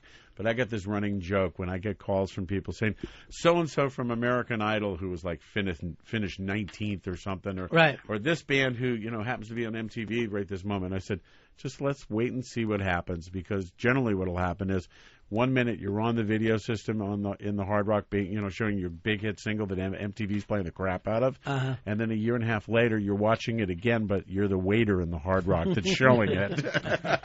Well, last time I was over there, Johnny, the whatever show you invited me to, one of the American Idol cast-offs was there trying to be recognized. It was the rocker guy from like 2 years ago. Oh, Constantine? Yeah, there you go. Yeah. You still remember him, Fez. So of course. Get his shoes. Please. Fez still remembers them. I bumped into that guy with Michael Anthony. We were doing a tour last Christmas. Yeah. And Michael went up and do you know who that dude is? And I was like, no. And he goes, that's Constantine from American Idol. I said, how old's your daughter again? Now, Michael Anthony, the word is he's not going back out with Van Halen. That Van Halen's getting together, but not so fast, Michael. Wolfie's doing it for. I talked to Michael a couple of days ago, and that's the gist I'm getting to. He's got to be crushed, right? It's the most. Look, it's very difficult for me because I'm friendly with the brothers. Yeah. But if that isn't like a prime example of dysfunctionality. Yeah. I mean, my idea, and it's been suggested to them, is if you're going to do one last tour, you take everybody out, including Roth and Hagar. Yeah. Half the night goes to Roth, half the night goes to Hagar. They switch every night. They say goodbye to their fans. They make a boatload of money, and that's it. And we're talking about playing stadiums if they did that. Yeah, if they did that, absolutely. We're gonna play stadiums in 2 or 3 nights in each town. Hey, you know what everybody forgets is David Lee Roth can't sing live. Right. I'm a huge fan of that old Van Halen stuff, but his voice just blows live. Well, that just cost you some spandex. Actually, you know what? Johnny, were you getting upset about that? No, I was just thinking he's not very good at being a radio host. Actually, that's obvious. But I will tell you this, that Roth doesn't have a lot of his stuff. And this is the story I got from Mike. Mike told me that Roth gave away a lot of that spandex to the people that work around his house. And all of a sudden I have a visual of his gardeners around, walking around in yellow spandex, going, woo, and doing the clipping. Hard Rock Johnny's here with us, along with Don Bernstein from the Hard Rock Cafe. Don, of course, is in charge of acquisitions of memorabilia for the Hard Rock, and they got the new DVD out, Hard Rock Treasures. Now, this is just stuff that's actually up on your walls? Is that what it is? Some of it is, some of it isn't. But it's just basically somebody came up with a great idea to follow me around and hanging out with rock stars and, in the bizarre places that we go to. Okay, so it's not just Johnny in a camcorder touring the restaurant. I'm happy to say John's not in it. Now, I'm mad about that. We got a call today from Texas. A guy who bought Elvis's old house when he was in the military. He's got it up on eBay right now, $170,000. Good luck with that. I say cut it in half, pull it into Times Square, and let the kids stay in Elvis's old room. We'll charge them by the night. Earl, what do you got? Any memorabilia? If anybody's got anything, let's find out what some of this stuff is worth. 866-RON-0-FEZ. 866-RON-0-FEZ. Earl, do you have anything that is worth a damn thing? I have. I just got, I think, autographed drumsticks from Living Color, like Will Calhoun. Oh, come on. Living Color every time. You've got anything that you've stole nothing from NEW that you're proud of over the years? Just maybe a couple of platinum records or two, like I got the Vivid platinum record. Now the platinum, I know. Color. What is with Living Color and you, dude? I'm friends with the band. No, do too many platinum records go out to be worth anything? There's just tons of them, right? You know what? I'll tell you, the way that I do them is when I'm doing a deal, say like with Mick Mars and Nikki Sixx of Motley Crue, I did a big deal for a lot of guitars and stuff. Yeah. And I said, maybe you want to throw in some gold records. And the next thing I know, there's like 30 of them from each of them. They're like, just get them out of my house. Yeah, I remember they'd send us to them at the radio station. We didn't even take them home. Like, hey, you just like everybody's got one. Because at first you think it's cool, but then I guess millions of these things used to go out. I'll tell you the most creative use I ever saw for one, and I assume that you can say this on satellite, but sure. There was a station in Los Angeles that used to have an area in their record library when you played vinyl, and you go over, and there was this gold record, and it was laying down and had grooves cut into the glass. and they welcomed every performer a certain way. Radio used to be so different. Radio used to be so great. It was fun then. At one time, sure. Hey, Ray, what do you got? Yeah, I got a black Leonard Skinner T-shirt that's embroidered, and on the front pocket area it says Medley. Took a picture of it, sent it to the band's website, and they said they've never seen that shirt before. You live in Jacksonville? No. West Side, Best Side. So yours is an embroidered Leonard Skinner, and it's signed? No. It's just an embroidered fan shirt. Yeah, it has a skull, a cross, rebel flag. If you want it signed, send it here. We'll sign it. You know what I think? It sounds like you've got something of sentimental value, my friend. Sentimental value. All right. Here's Greg. Greg, you're on Ron and Fez. How you doing, buddy? Hey, guys. Yeah, what do you got? I have a promotional poster from a Paul McCartney album that has Paul and Linda's signature. How do you know they're real signatures? Were you there when they signed it? No, but I got it through a guy who used to be in the record business. Well, that's always suspicious. Yeah, right. Brian Epstein. I want you to know I used to sign a lot of Deep Purple posters. Well, remember we had a guy on our station in Florida that used to sign everything because we would get 5 of something, but we gave away 15, so he would just be in there signing them and sending them out. Which album's it for, by the way? Oh, I think he's already gone. Oh, is he? I think he said it was a promotional, maybe it was the movie. Remember then they had those promotional, that Broad Street, give my regards to Broad Street bomb? Oh, right, yeah. Those things went out for a while. I remember we had them sent to the radio station. That would probably have Paul and Linda both on it. Keith, you're on Ron and Fez. Hey, guys, how are you today? Yeah. I got all the Kiss albums unopened. Are they worth anything? And, I'd call stuff Gene. Like that. I got all yeah. See if Gene wants them. I don't. No, yeah, actually. Well, I'm a limo driver. I met him a couple times. He's an arrogant son of a bitch, Well, you got no comment on that one. Yeah, I know. From a collectible point of view, you might want to do a gold mine thing kind of deal, but to the Hard Rock, they're probably not worth much. Would you ever put one of those Kiss caskets in the restaurants? Or would that just creep everybody out? Actually, I'll tell you a great story about the Kiss casket. It also doubled as a cooler, right? Uh-huh. That's how Gene was marketing it. And when Dimebag passed away, I was at Gene's office in his house, and we were talking and blah, blah, blah. And then I was at the funeral, and Dime was a massive Kiss fan. Ace Frehley tattoo on his, on his torso and whatever. And I remember everybody sitting in the audience waiting for the thing to start, and I'm going, "Oh my God, he's married. He's being buried in a Kiss casket." And then everybody said at the same time, "What if Gene gave him a good deal?" So he really got buried in the Kiss casket. Yeah, with one of Eddie Van Halen's primo guitars. And as I'm walking by to pay my respects to Dime, I hear Eddie behind me going, "Don't touch it." Wow, how heartbreaking, though, huh? Yeah. He still was even went out, but became a rock star, but a real rock fan. even after all those years. Yeah, he was the ultimate rock fan. He Yeah. appreciated every moment that he was up there doing whatever. I never heard a bad thing about the guy. No, he was Everyone always told me sweetest guy in the world. Though. Yeah, despite what you may think and the way the music sounded and how Right. aggressive he was, he had the ability, sort of like Brian Johnson from AC/DC, that you will absolutely feel like you met him the first, the first 5 minutes. You figure you've been in a bar hanging with him most of your childhood. It's funny how some guys do that. Well, they just won't get caught up in the bullshit. And the other guys, they get one top 40 hit, and they can't be seen by humans. Well, like I said, they end up working at our Hard Rock, watching their videos as their career goes, zooming by. Hey, Michael, you're on Ron and Fez. How you doing, buddy? Hey guys, I got a couple items. One, I actually have met him and he signed it. It was one of the first Jerry Garcia ties that he autographed. There's photographs to authenticate it, I think, before they did authentication. And the other one that might be more valuable, probably to you guys, would be something like it's a mic stand for the original WABC microphones in the studios. Oh, one of the old top 40 microphones from the 60s. No, but you might. Yes, sir. It came from the WPLJ studios Right, before thanks. they were ABC FM. The Garcia sounds kind of interesting. You can always go on the Hard Rock website, take a picture of it. It's hardrock.com, and there's a memorabilia section, and send me a little note. And if it's something that piques our interest, we'll get back to you.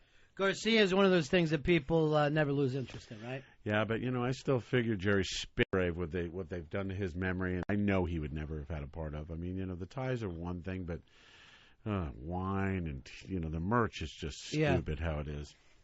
But more money came into that, I understand, than most of the things, like even the songwriting stuff. Yeah, I mean, it's really weird. I'm sure that a lot of guys make more money once they pass on. I mean, I don't know about Dimebag's situation, but certainly, there's God, Elvis probably never made near this kind of money. Well, how many people do you think are still living off Jim Morrison? How many families? Her family, his family, and all that stuff's being handed down. That image is still worth a lot of money. There's posters and T-shirts made every year, books every year. Do you remember that Rolling Stone cover, a few years back? It's a picture of him. He's got his arms extended. He says he's young, he's sexy, he's hot. Yeah. He's dead. Right. the young lion picture. Yeah. Here is, let me go to John. John, you're on Ron and Fez. Hey, how's it going, guys? Yeah. I got my father gave it to me a long time ago, and it's actually on my coffee table. It's 27 sheets of artwork that the band or band management won for the Stones used to decide the album cover for the Rock and Roll Circus. And it all looks like it's pretty much done in, I don't know, those pencils that look like crayons, I guess. I forgot what they're called. But I was wondering, I'd never part Sign with a crayon? Colored pencil? No, it's not a crayon. It's like a colored pencil. So this is the Rock and Roll Circus from, the 60s? Yeah. What's it mounted on? Is it mounted on a board with a lot of different layers of film that forms the photograph of the album cover? No, this was before that.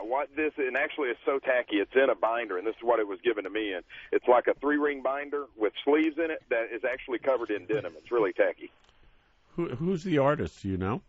I can't make it out. I don't have it here in front of me, but I can't make it out. Sounds interesting. Yeah, it does sound cool. I'm sure if Mick... I don't know. I would probably never part with it because it's kind of apparently, and like I said, all the information I'm giving you, I heard secondhand. But it was the different art ideas, and they're all kind of similar. It all has, of course, a circusy theme. And, there's not even pictures of the band. It just has, sketches of bodies where the band would be and what would be here and there in different color schemes. But it's kind of interesting. I just didn't know if it was worth anything. I'd never part with it just because my dad had kicked my Well, I was going to give you $1 million, so too bad. Jeez, I had the checkbook out, Actually, Dad'll be dead soon, and I'll get Hey, listen, I will tell you this, that the Stones have set up a real big archive that they've been in the last... I met Bill Wyman about 5-6 years ago, and he told me that they're actually starting to archive all the stuff because Bill was he was the collector, right? He's got ticket stubs from their first gigs, but if that's something real, I'm sure the Stones would love to get their hands on that. Well, that's another thing too. How would I go about finding out if it is authentic? Well, you call me and it'll probably never get past me, but do me a favor if you're I'm just curious to see it. Send a couple of emails, with some scans of it to hardrock.com. Go to the memorabilia section. You can submit there. I'd love to see it. Yeah, it's kind of neat, and I'd like to know if you can tell right off the, because I'd hate to know all these years of company over, I've been feeding them a line. Yeah, you can't. What's the difference? Every time you smoke a joint, you see that? Thanks, guys. Y'all be good. Take care. Don Bernstein is in studio with us from the Hard Rock Cafe. He is the guy that picks up all the memorabilia, all the rock memorabilia you see hanging on the walls of the Hard Rock Cafe. And they got the new DVD out, Hard Rock Treasures. And I guess the market price on any of this stuff is just what anyone's willing to pay. Actually, because we have the largest collection of memorabilia, I'm able to kind of fix what we want to do. If it's something like Maxwell's Silver Hammer, lyrics written by Paul McCartney that we are going to be bidding on in the Christie's auction on Monday, that's another world. But if I'm going direct to, like Motley Crue, when they got back together, on the first show, I sat with each one of them, said, here's the deal. I want this, this, this, and this, and I want these particular guitars, your drum kit, you use them, I'll give you the money, and when the tour's done, I'm going to back a truck up and I'm going to take them. And it's me determining what we're willing to pay. And you know, the guys are so easy to work with. I mean, you know, all these A-list guys that we work with, they're so happy to do this. And, you know, I got to tell you, most of the problems that I get, the reluctance or the difficulty from the newer bands that honestly believe they're going to last forever. Right, they don't want to think that they're part of any era. They're selling out. It's, you know, we're not part of this or whatever. And then the minute the second record tanks, then it's like, hey, Don, how are you? Remember those 27 guitars that I told you I'd never part with? How about 26 of them for you? Here's James. James, what do you got, buddy?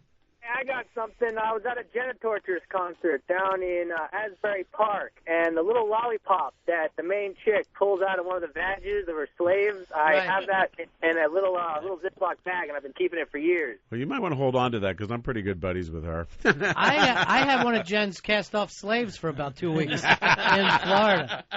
I used to listen to you guys down in Florida. Is that right? I think I know somebody who fired you guys. Oh, I'm sure you know plenty of people that fired us. Remember Neil Mursky? Oh, Neil. Where's Neil now? St. Louis? No, actually, he's up in the Northeast in Massachusetts. He moved back again? Oh, yeah. okay. Neil was one of those guys that we moved in and out a couple times with his career. Once in Orlando, once in Miami, went back and forth. Right, yeah. Here is Steve. Steve, you're on Ron and Fez. Yo, what's up, guys? Yeah. Hey, I got an authentic Woodstock poster back from the day. And a few years ago, John Sebastian was passing through our area, and I got it autographed. Is that anything? Well, it's a boring story, dude. Oh, Would you want it for a placemat at the restaurant? No disrespect, but there's two things that I get pitched on more than anything: Woodstock stuff, tickets or posters, and I found the epitome of everything. Do you remember the Who Live at Leeds record? Yeah, with the contract. Yeah. Oh my God, I cannot tell you how many times a week I get into an argument. People call me names and you don't know what you're talking about.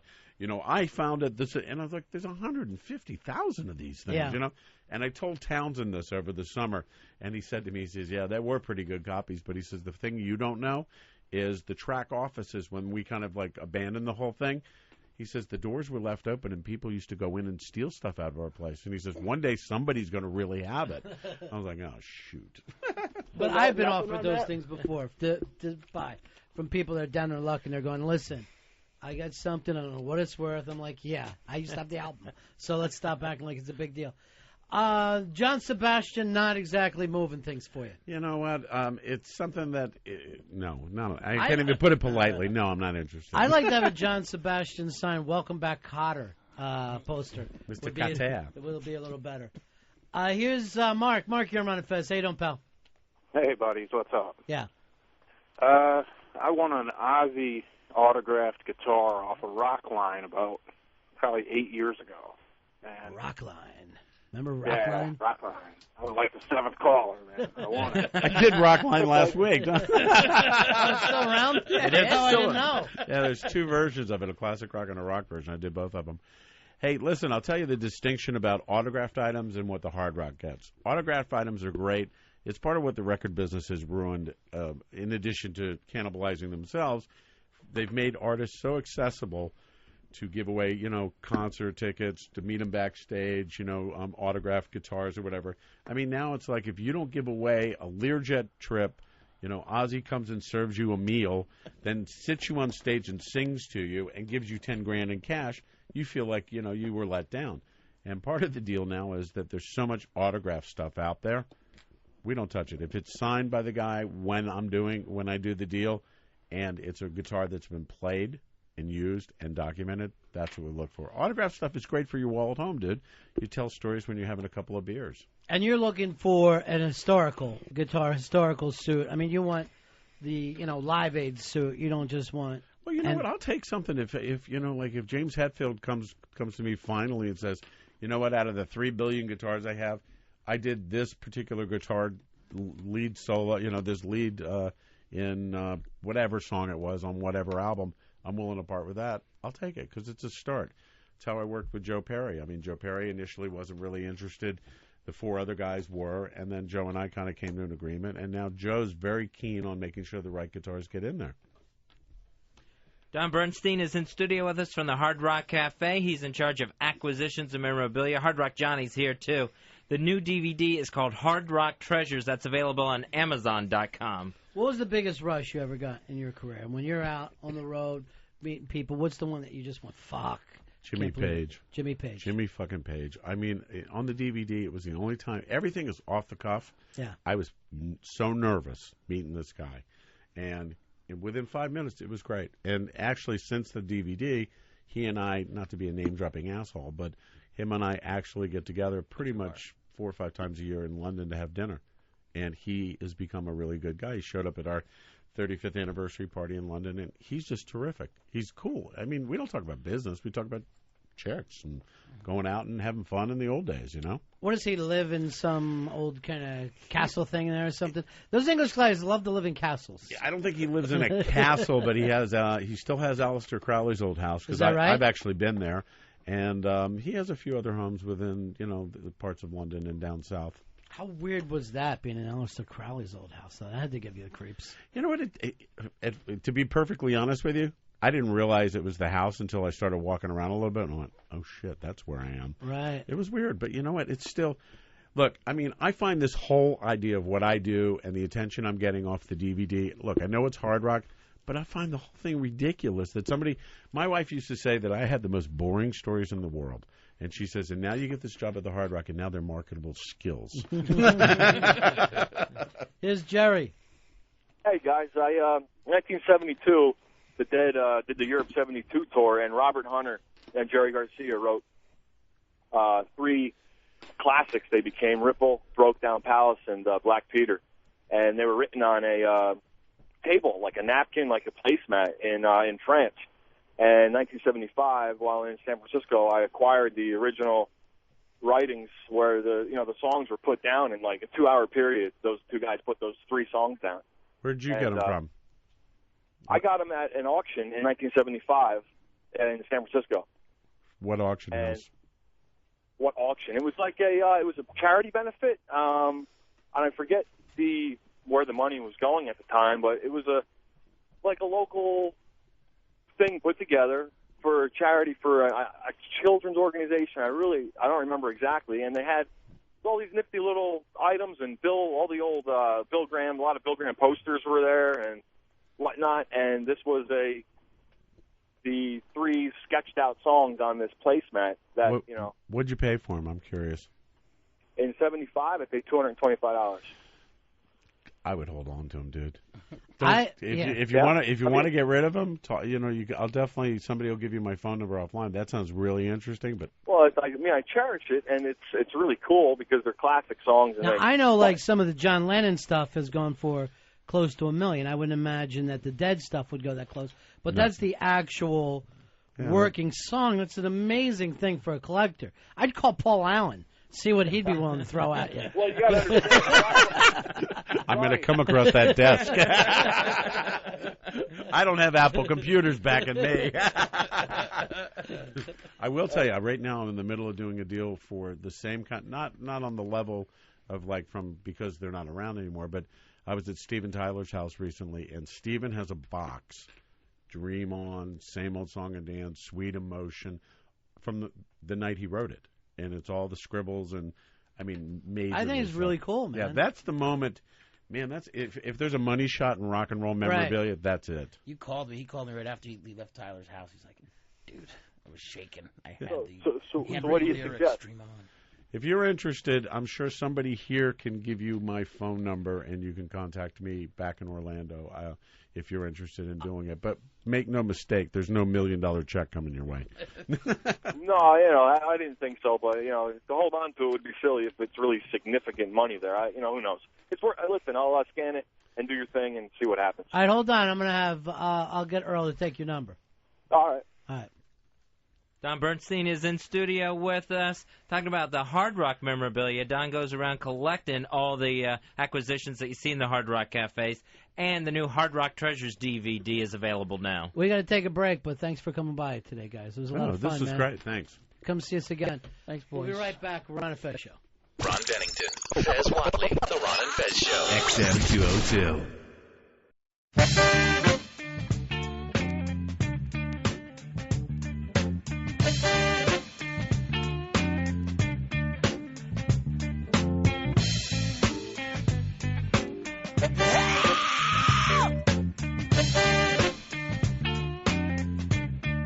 All right, Ron and Fez Show.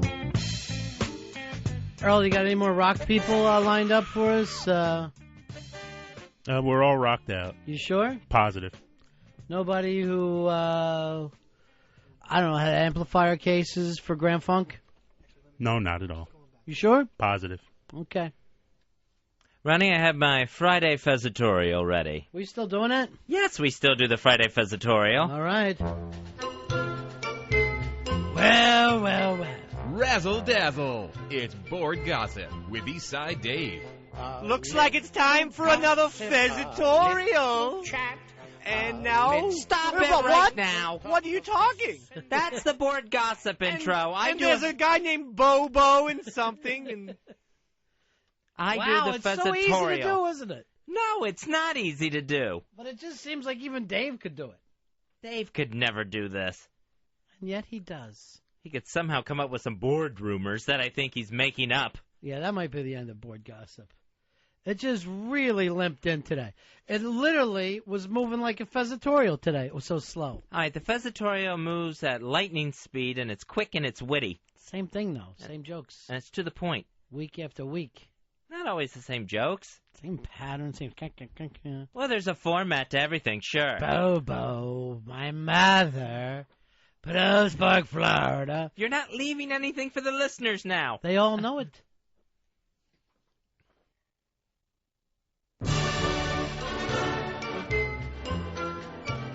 I can't... Razzle Dazzle. It's Board Gossip. You're ruining the Fezzatorial. Oh, sorry. I do it the right way. All right. Danny DeVito, Michael Richards, the drunk, the racist, and... the Fezzatorial. Ron, I can do it myself. Well. Would you turn off the gossip music? Sorry. Well. In the span of a week, Danny DeVito and Michael Richards have both embarrassed themselves in public. And, Ronnie, I can't do it with the Board Gossip song going. Go ahead. And I haven't seen two people this humiliated since Kid Rock and Pam Anderson had to start giving back the wedding gifts. I hope everyone saved their receipts. But what really gives me the jimmy legs is wondering, is one of these people worse than the other? Danny DeVito or Michael Richards? Who's the better person? Let's compare. First, their history. Danny DeVito and Michael Richards have given us two of the most memorable characters in television. DeVito's Louis De Palma on Taxi, and Michael Richards' character, Vic Nardoza, the bumbling PI from the short-lived Michael Richards show. All right, advantage, DeVito. Now, sure, Michael Richards offended Jesse Jackson with his racist tirade, but Danny DeVito and his drunken hijinks scared America's great-great-great-great-grandmother, Barbara Walters. That one goes to Kramer. Both used the N-word. In DeVito's case, it was numbnuts. In terms of offensiveness, let's just call that one a draw. Michael Richards is taller. That's one for him. Kramer went on Letterman to apologize in public. Yeah, that really worked. It should have been part of the Will It Float segment on Letterman. It didn't. That's one for Danny. Michael Richards blamed rage for his outburst. Boring. Danny DeVito? Blame People's Magazine's sexiest man alive, George Clooney. Okay, now it looks like DeVito's running away with this thing. I'm no Clooney fan, but anytime you can name drop, it's an advantage. But you know, this whole thing reminds me of growing up in Pinellas Park, Florida. I can do it, Ron. Where Drunken Racist is also the name of our top law firm. But it was there that I remember Mother in a similar situation with our handyman and local leader for both AA and the KKK, Bobo. Mother was worried about Bobo hitting the bottle too hard again. I heard them in her bedroom. She was telling him, not so hard, not so hard. Then she was worried that the bottle was going to break and he could use a smaller one. Wait a minute. Great. Bobo wasn't drinking out of the bottle. He was using it to become Florida's version of Fatty Arbuckle. Just perfect. Anywho. Ron, what's worse, alcoholism or intolerance? Not all of us are like Mel Gibson and are able to balance the two so easily. Mel, by the way, defended Kramer, whereas Danny DeVito has got daytime's favorite plus-size muncher, Rosie O'Donnell, on his side. Sorry, Kramer. Funny lesbian trumps Oscar-winning anti-Semite every time. It's no contest. But maybe next time these guys have too much to drink or have had too many blacks to hate, they can blurt out something more unifying, something more helpful, something like, we're here, we're queer, we will not disappear, this is my Fez editorial. Thank you. Ron, I can finish that myself. Thank you. And that was my Fezatorial. Is that the same one you did last week? No. I wonder why it sounded so familiar. Because I reminisced through it. Yeah, about last week? No, not about last week, about growing up in Pinellas Park, Florida. Ray, you're on Ron and Fez. Yeah, I'm getting a little tired of these catty moments with Fez. Yeah, they are kind of catty, Fez. That wasn't a catty moment. That was a Fezatorial. There's a big difference. Chris, you're on Ron and Fez. Hey, you buddy. Hey, buddy. Hey, I love him. He's cool as Fonzie, and he's one of the better, new co-hosts rather than the old guy. But I got to tell you, that big editorial was just not as good, man. It sounded kind of gay. Yeah. It was not a big editorial. You will never get a big editorial on this show. Big A! Big A! Big A! Big A! Big A! Big A! Just dumb. Y'all realize how dumb you are?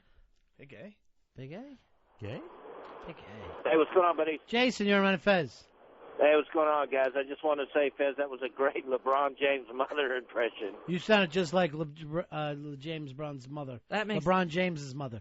And LeBron James's mother. Makes no sense. I imitated LeBron James's mother once on this program. Once. Earl, let me hear Dave's new song. Let me rock the Dave's new song a little bit. Big A, big A, big A, big A, big A, big A, big A.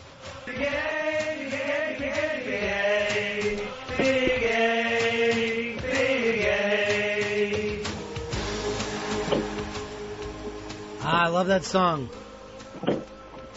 You know who I miss right now? Big A. Big A. Big A. He's a big A. I don't miss him. I wish he was here right now. I wish he would start talking to us. Big A. Big A. Big A. Big A, you're on the line. Hey, Ryan. Hey. Big A! Big A! Oh, he's a big A. Oh, no. How are you, buddy? Hey, I'm doing great. Actually, I was gonna come up, but I felt it was I was too cold to come up, and it's such a bad vibe with Fez. That's why I didn't come up today. Oh, Big A. All because of Fez. That's why. All because of Fez. Oh, I didn't keep you from coming up here. Big A, you know you're always welcome. Oh, yeah, and also I have a little razzle-dazzle myself. Oh, what was that? What's your gossip? Actually, I have a new girlfriend. I think she was on the program a little earlier. Jamie is your girlfriend? Wow. And do you love her? Yes, I do. And also, I want to tell Dave, keep away from Jamie, please. Yeah, I will definitely tell him that. Right. Yeah.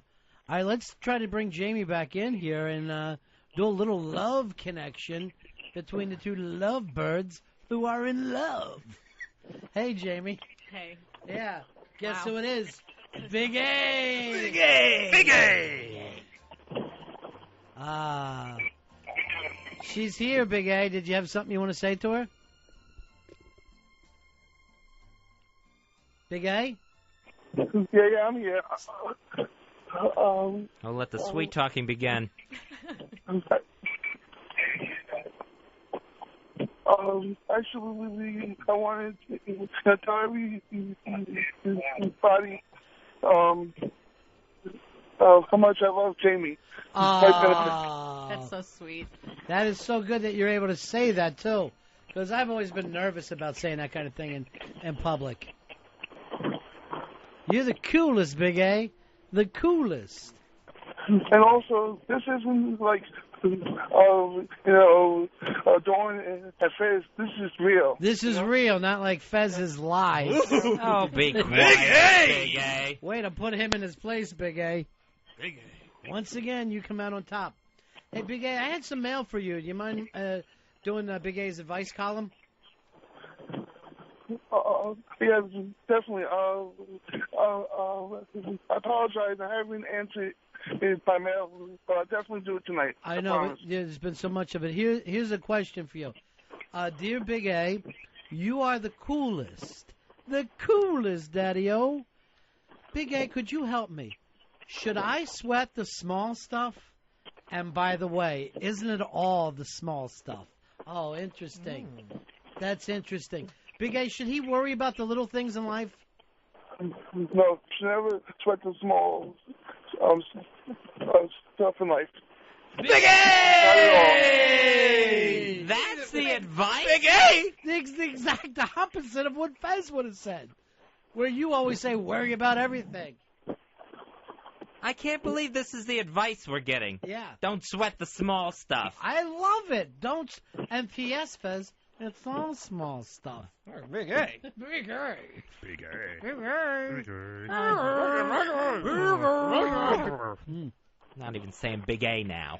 Fez, did you have any questions you need Big A to help you with? I don't need any help from Big A. You could end up like Big A with your own real girlfriend, rather than the way you live your life in a lie. I do not want to go through my life like Big A. I have no ambition to do that. Oh, no, why not? Yeah. Oh, Big A! Boom! Face! That's not a comeback. Look who just got faced. Big A. I got another question for you here. This came in. Dear Big A, my Fezatorial has gotten old and stale. I'm rerunning jokes. What should I do, Big A? What should I do? Thank you. Actually, I think you should make it a Big A tutorial. Whoa!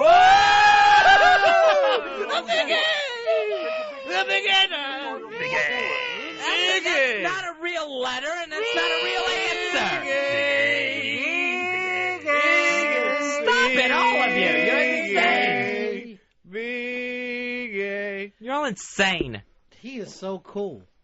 I'm telling you, because he's always the same jokes. I'm telling you, I was driving around, I always fell asleep. The first tutorial is so boring. I'm going to put you to sleep, Big A, is what's going to happen. I'm going to take you back to the pound. Face! That's not a face. It's true, people do fall asleep during your segments. Do not. Yeah. Everyone's wide awake. All right, here's a joke. Hi, you're on the Ron and Fez show. Who's this? This is Ben from Pal Talk. Yeah, go ahead, Ben. Hey, I got a knock-knock joke for you, boys. Knock, knock. Who there? Big A! Big A! Big A, knock it. Big A who? Knock it. Big A! Huh? Big A! Big A, you know Big A. That's a great joke. I got another knock-knock joke. Knock, knock. Who's there? Big A! Big A! Big A who? You know, Big A. He's the coolest, Daddy-O. He likes knocking. Yeah. Here's Dave. Dave, you're on with Ron and Big A. Fez. And Hey. Fez. Yeah. Hey guys, how you doing? Fezzy, I got a riddle for you. How do your Canadian relatives say something's large? I have no idea. Big, eh? Big A! Big A! Great joke, Fez. You used that on him. I am not going to tell that riddle to my Canadian relatives in Newfoundland. But don't they always say A? Yeah, they say that a lot. Big A! Big A! Big A! Big A! Big A, what are you planning this weekend? Actually, I have a lot of plans this weekend. Me and Jamie are gonna hit Caroline's on Saturday, and gonna hit the city on Sunday. Atlantic City on Sunday. Wow, you're a jet setter. Funny City. At least a bus setter. I bet Big A, his bed is actually like a big champagne glass that you can sleep inside. I bet it's just the coolest. That bachelor pad. Bet he wouldn't be able to get in it. What do you sleep in, Fez? An old mattress? No, I sleep in a bed. A queen-size bed. Oh, I'm sorry. A queen-size bed? Oh! Big A, you! Face. Big A. Face. Big A! It's not a face. It's Queen just, size. It's the size of the bed. Yeah, like you're an old queen. Queen, Big A. Queen. Queen. Hello, it's Big A. This is the queen. So stupid. Stupid but cool. Rick, you're on Ron and Fez. Hey, boys, top of the morning. Top of the morning to you, sir. Hey, Fez. Yeah, buddy. Why did the chicken cross the road? I don't know. Why did the chicken cross the road? They can stand next to Big A! Big A! Oh, Big A! Big A, cluck, cluck, Big A, cluck, Big A, cluck, chicken, Big A. That's a good one. That's a bad one. Wait do you see what Eddie, what Dave does now? Cluck, Big A, cluck, cluck, Big A, Big A, Big A, Big A, Big A. Sometimes when I really like him, I call him Eddie. Someone you really like. That's my nickname for him, Eddie. Big A. Just because you have red hair doesn't mean you should imitate roosters. I don't get it. Chicken. Why can't you be nice to the little people like Big A is? I saw him holding a cord out on the street today. People gathered around him. Big A, you always have time for the little people. Of course. I was hanging around all the people of FBA. Oh, that's so cool. FBA. Hey! Dumb. He is so cool. And I could care less about that FBA poll that's going on. Hey! I thought you said Big A. No, I didn't. Here's Black Rob. Black Rob, you're on Ron and Fez. Hey, how you doing? Ronnie, Frezzy. Hey, I got some advice, buddy. I'm trying to quit my job. Should I clear his desk, or should I just give it the 2 weeks notice, buddy? I need some help. What should he do? It's time for him to leave his job, Big A. This is a tough one.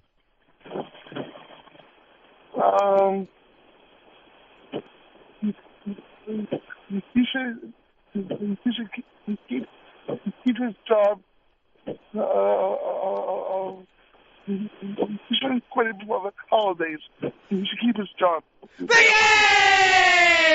Great advice. Keep the job. Big A. Pay the bills, Big A. Don't be irresponsible, Big A. Maybe buy yourself a chicken. Dumb advice? Big A. Big A. Chicken bills, Big A. Because a chicken has a bill. That has a beak. Hector! Hector, you're on Ron and Friends. How are you? I got a good Fez! Ron and Fez! I want to kind of make it so people think Big A could be here anytime. Yeah. Yeah. Hey, all right. Big A walks into a bar. The bartender says, Big A! Big A! These jokes aren't even making any sense anymore. You didn't get the punchline? No. Big A! I don't get it. Here's Brent. You're on Ron and Pals. And Fez. Hey, what's going on, guys? Yeah. You guys there? Yeah. Okay. Hey, I just wanted to say, hip, hip, Big A! Big A! Big A! Hip, hip, Big A! Hip, hip, Big A! Big A! Big A! I'm not cheering. I'm not being any part of this. Just give me 3 for Big A. No. 3 cheers for Big A. I am not giving you 3 cheers for Big A. Hip, hip, Big A! Hip, hip, Big A! Hip, hip, Big A! Everyone loves him. Nothing hip about it. Celebration, Big A. Was that the chicken, Eddie? Was that Eddie the chicken? No, that's Dave. It's like the world's going nuts around me.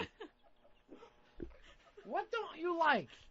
I don't like all this adoration for Big A. I don't see where it's warranted. Hey, we're excited. There's a new kid in town. I don't want to hear it. There's a new kid in town. I don't want to hear it.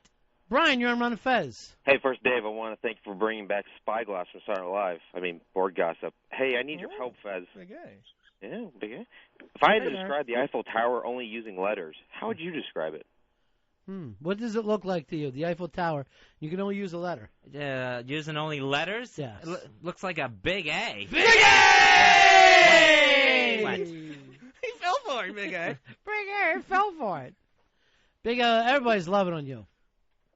Yeah, too much. What's going on? Big A.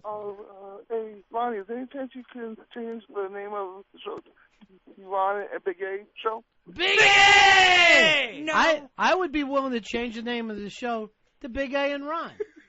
That is not happening. Keep dreaming, Big A. Yeah, there's a nice ring to it, Big A. Big A and Ron, Big A. And Eddie. With Eddie at all times. Big A and Ron. Dave. Boy, you're already in the drinking mood, aren't you? You're already thinking no, please, no. about the first drink, aren't you? We're under an hour until his Friday begins. Big A, when you're taking your girlfriend Jamie to Atlantic City this weekend, what's your plans? How do you plan that perfect romantic date? Craps? By the seashore. Crap. Oh, I plan nothing but the best for Jamie. Oh, that's so sweet. What do you give your girlfriend? Nothing but the worst, Fez? I give the best. I give the best to everybody. And it's not because I'm following Big A's advice. Let me go over here. Let me go to Jason. Jason, you're on Ron and Fez. Hey, I got a knock-knock for Fez. Oh, cool. Knock, knock. No, not you, Fez. Knock-knock. Who's there? Fez. Fez who? Exactly. Oh! Space. I don't get it. Fezzy, you answer a knock-knock joke by saying knock-knock yourself?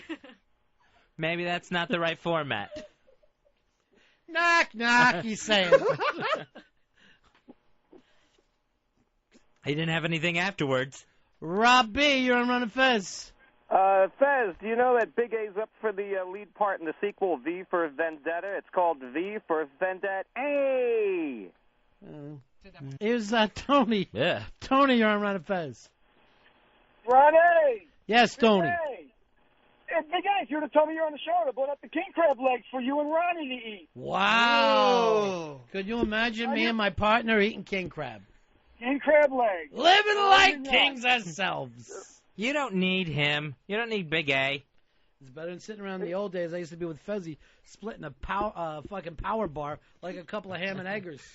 The old days? That was today. I know. I hated it. So dry. Big A on the other side.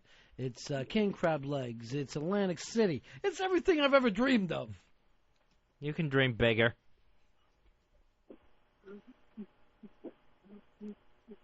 Hey, Fez, did you check out the bad data?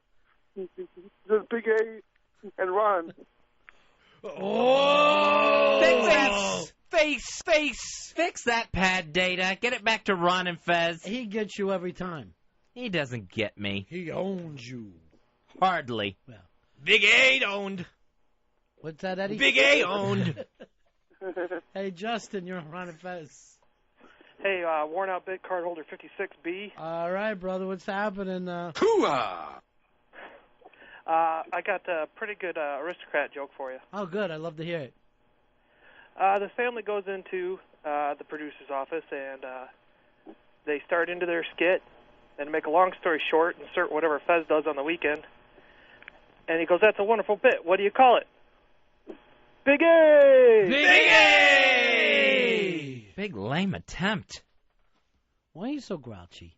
I am not grouchy. I'm just being driven insane completely by all this adoration for Big A. Big O, you're on Ron and Fez. How are you? What's up, Ronnie? Hey, buddy. Hey, I was curious. Instead of getting a Fred, could I get a bread and have Big A sign it? It'll be bread. Where he gets 2? Yes. He's going to get 2. Either that, we can just start doing Frida. Guess. You know, we throw the A on the end. No, we're not throwing the A on the end. It's Fred. Put it on the beginning and make it Afred. We're not doing Afred. Recommendations. Afred, Big A. Get rid of Fez and it's A-Red. No, we're not getting rid of Fez. And then we play Simply Red every time we're ready to do that part of it. It's all bad ideas. Yeah. Oh, Big A, another letter for you. All right. Dear Big A, thank you for replacing Fez. Things aren't going too well for me this Christmas. I'm a lonely guy. Should I just end it all? Signed, F.W. Is that supposed to be my initials? You tell me. I didn't write this. What should he do? He should just end it all. I mean, if he can't be cool, there's nothing to live for. Big A! What kind of advice is that, telling someone to kill themselves? Well, you got to put cool before life, Daddy-O. You ought to be ashamed of yourself, Big A. Sounds like you live in Squaresville, Fezzarino. I do not live in Squaresville. I live on Roosevelt Island, New York. What? Space. Very affordable. Yeah, I guess. All right, Big A, we got to be getting going, buddy. But thanks a lot for calling us. We wish you would have stopped by today. Well, I just wanted to call to make the program a little cooler. Thank you very much. It has gotten a lot cooler. Mission accomplished, Fabio. Here's Matt. Matt, you're on Fez. Hey, Ron. Hey, Big A. Yeah. Fez. Hey, Ron, you know how cool, you know that Big A is the coolest daddy-o? You can tell because when he comes to dinner, a couple days earlier, he sends a centerpiece to the table. That is cool. I do that, not Big A. I want to thank you for that centerpiece, Big A. It's very thoughtful. He didn't send you squat. And I hope you enjoy your weekend with your girlfriend at Caroline's and then off to beautiful Resorts International Hotel. Big A, Atlantic City, from Big A. That's what I call it, Big A City. Big AC. Eddie, you and I ought to do a getaway weekend sometime. Sure. His name's Dave. It's Eastside Dave. Huh? It's Big A. You know Eddie. your name. And start speaking English again. Big Eddie! Fuzzy, why can't you just join in with us? I will never be part of this. You will not get me to be part of this. You're never going to move to Cool Town. I'd rather stay where I am because I don't see this as being the Cool Town city limits, cheering on Big A every 2 seconds. Maybe you can find yourself a girlfriend. You'd be off the fabulous Carolines and then down to Atlantic City. I got plenty to do. I don't need to go to Caroline's in Atlantic City. And they may even stop and shop at one of the rest areas on the way. Who knows what this weekend will bring? All right, Big A, you stay cool, Daddy-O. All right, take care, Ron. Take care, Fez. Take care, Jamie. Whoa! Lovebirds, Big A. Sparks. All right, take care. Take care. Bye. There he goes. Pal Talk brings more love. This Pal Talk is full with love. Dave, you got your Pal Talk hooked up yet? Just got hooked up last night. Yeah? I'll probably be on tonight. Have you been jacking on it yet? Not yet. No, that's not what I heard. Well. You heard that he already has been? Well, I've used it for jacking, but I haven't been caught, no. You've honestly jacked on... I've seen some pictures of females. It's hard not to. I feel it's very intimate, you know? And you let them see you? No, I turn the camera away. They just see my kitchen. You're in the kitchen, jacking? That's hot. Anytime you see that fucking rundown kitchen of his, you know that he's in trouble. What's this, Eddie? Those are some pictures that I saw on the internet, but via Pal Talk of HTG, And so that was some spanking. I'm not going to lie and say Jamie didn't make it, flight benefits. Really? And I'm not going to lie and say Casey Elon didn't make it either.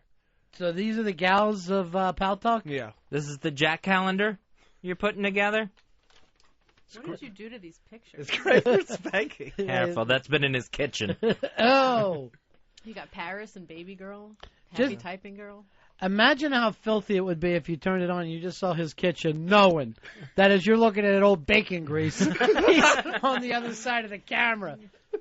Filthy frying pan, and he's got a jar of jelly out of the refrigerator. Oh, my God, he's turned his camera. We know what the beast is doing. Rick, you're on Ron and Fez. Hey, Ron. I'm just calling to tell you, I don't think it's right that you keep picking on your new intern there, Fez or whatever his name is. It's going to be hard to get interns. Yeah. I am not an intern. I'll tell you this. You know what I'm giving you for your internship? What? Big A! You should be happy with that. While I appreciate good grades, Yeah. I'm not going along with that big A stuff. How did you do in college? I did really well in college. Yeah. Yeah, I got all A's and B's. What school did you go to? I went to the University of West Florida in Pensacola, Florida. What's so funny? Isn't that the same place Jethro Bodine picked up his degrees? No. For the Gazintas? That's not where he got his 6th grade education. Dan, you're on Ron and Fez. Hey, buddies. Yeah. America's the only country to drop the Big A bomb. The Big A! Big A! Oh, Eddie. Big A. Big A. I'm still alive, Big A. You're a survivor, Big A. Let's see if you can get a laugh before you get out of your bed. Just see Trying to recreate. No, I want to see how long you have to go before you honestly get a laugh. From other than yourself. Here I am. I made it out. I'm doing okay. Did you say I pointed at? No. You missed it. I need someone to share moments with, so when I just give the head point, they get me. Let's just say where the pizza always goes, where the leftover pizza is. Hey, you're on Ron and Fez. Yeah, what can we do? Hey, I'm a member of the Watley Posse. The what? A member of the Watley Posse. You know what Big A stands for? The A in Big A stands for? Is this, what's his name? Sounds like it. Pitsy, this is your nemesis? He got past you? After yesterday, Pitsy, he went and insulted our guest. As a fucking first caller, by the way. Yeah, I let one slip past the goalie yesterday. And today the radio shark gets through. As Leah, thinking it's a woman. Shark. You know what the A stands for in Big A? Shark, is this your day to be funny? This ain't the Shark. This is Jimmy. Oh, hey, Jimmy. What's the Big A what's stand up? for? Stands for asshole. Defend yourself, Fez. There goes the radio shark. 32 years of calling radio stations, still not a laugh yet. Nothing. And don't let him show up at that Christmas party with a mask on standing next to me. He stood next to me with a mask on at the Halloween party, and somebody came up and told me right away, that's Radio Shark. So I never looked at him. I just had him stand there in a hot mask for 3 hours. Just hoping someone would look. Kyle, you're on Ron and Fez. Hey there. Yeah. Yeah, I just wanted to mention how much I appreciate that Big A actually laughs at Ron's jokes. I know. Unlike Fez, he acts like he never gets me. I know. I don't think that's very appropriate at all. Yeah. But Big A, he supports me. I support you. Always. Eddie doesn't think so. That's not Eddie. That's Eastside Dave. Big A, very supportive. Fez, wishy-washy. Eastside Dave, who, by the way, has his hair on the line this weekend. Rutgers at West Virginia. Yeah, that's true. You going to be the bald-headed pal talker? On Monday. It very well could happen. He totally is. West Virginia's favored by 10. It's time to bring him down. New Brunswick, baby. Jersey all the way. I noticed as soon as you got on that bandwagon, the wagon's wheels came off. Yeah. They fucking sunk. Jinx. Yep. You are a filthy jinx. Mongo, you're on Ron and Fez. Hey, I wanted to ask Fez, if I wanted to describe Jennifer Lopez's ass and be FCC friendly, how can I do that? Well, you'd have to be careful because you couldn't say ash. You would probably have to say it's a big A. Big A! What? Glad to see you've joined, Fezzy. I have not joined. I'm just talking about J-Lo's Heine. Why don't we... hey, you don't need to work blow. Seriously. I don't need that language out of you. Well, that's why I said big A. Big A! Why don't you do this? Why don't you go to AC this weekend? Why don't you be a third wheel?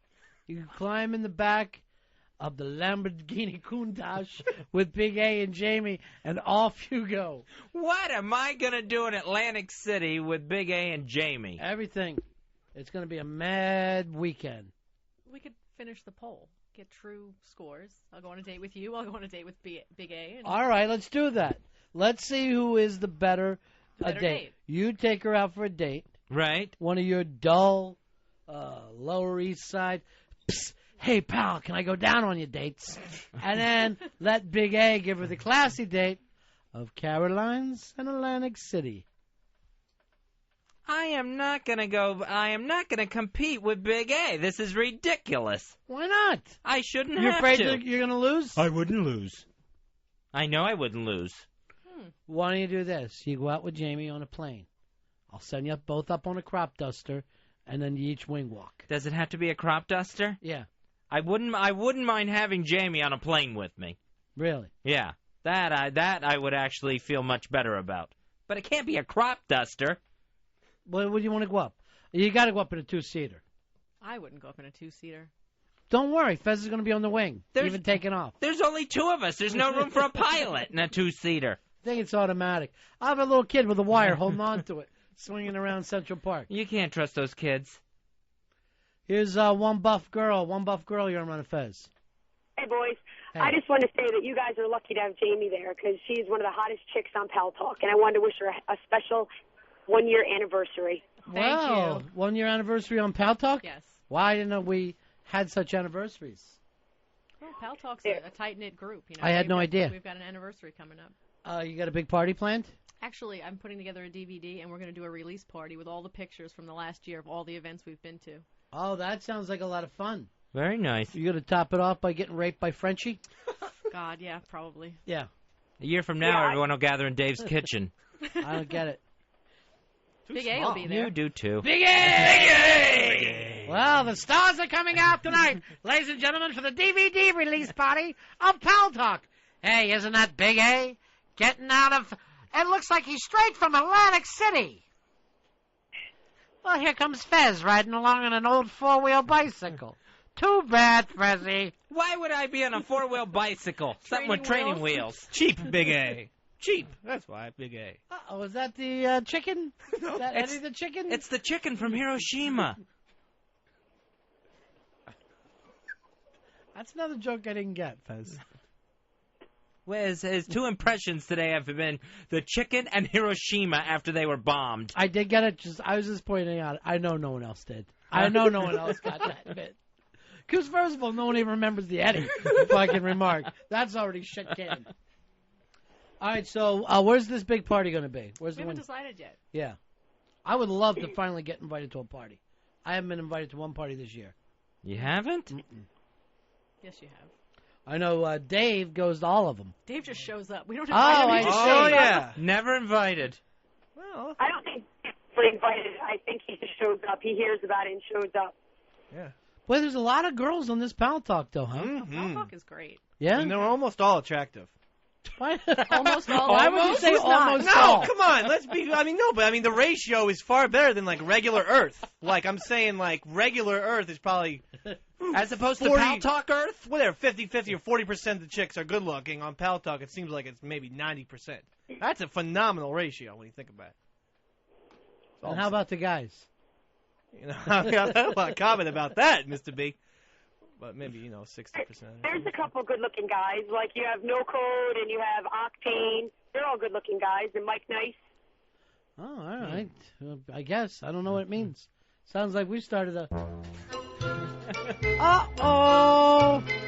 Razzle Dazzle. Here comes it's Eddie. Sport Gossip with Eastside Dave. All the girls like Mike Nice. I didn't hear Irish Alky in that list. Ooh, he's on the outs. Potbelly since the baby.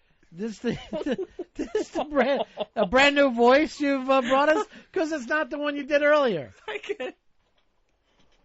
By the way, Earl, when I lean up during a bad goddamn interview and I see you yawn after you did the booking, it makes me want to choke you out. I don't even remember. I swear to God right now.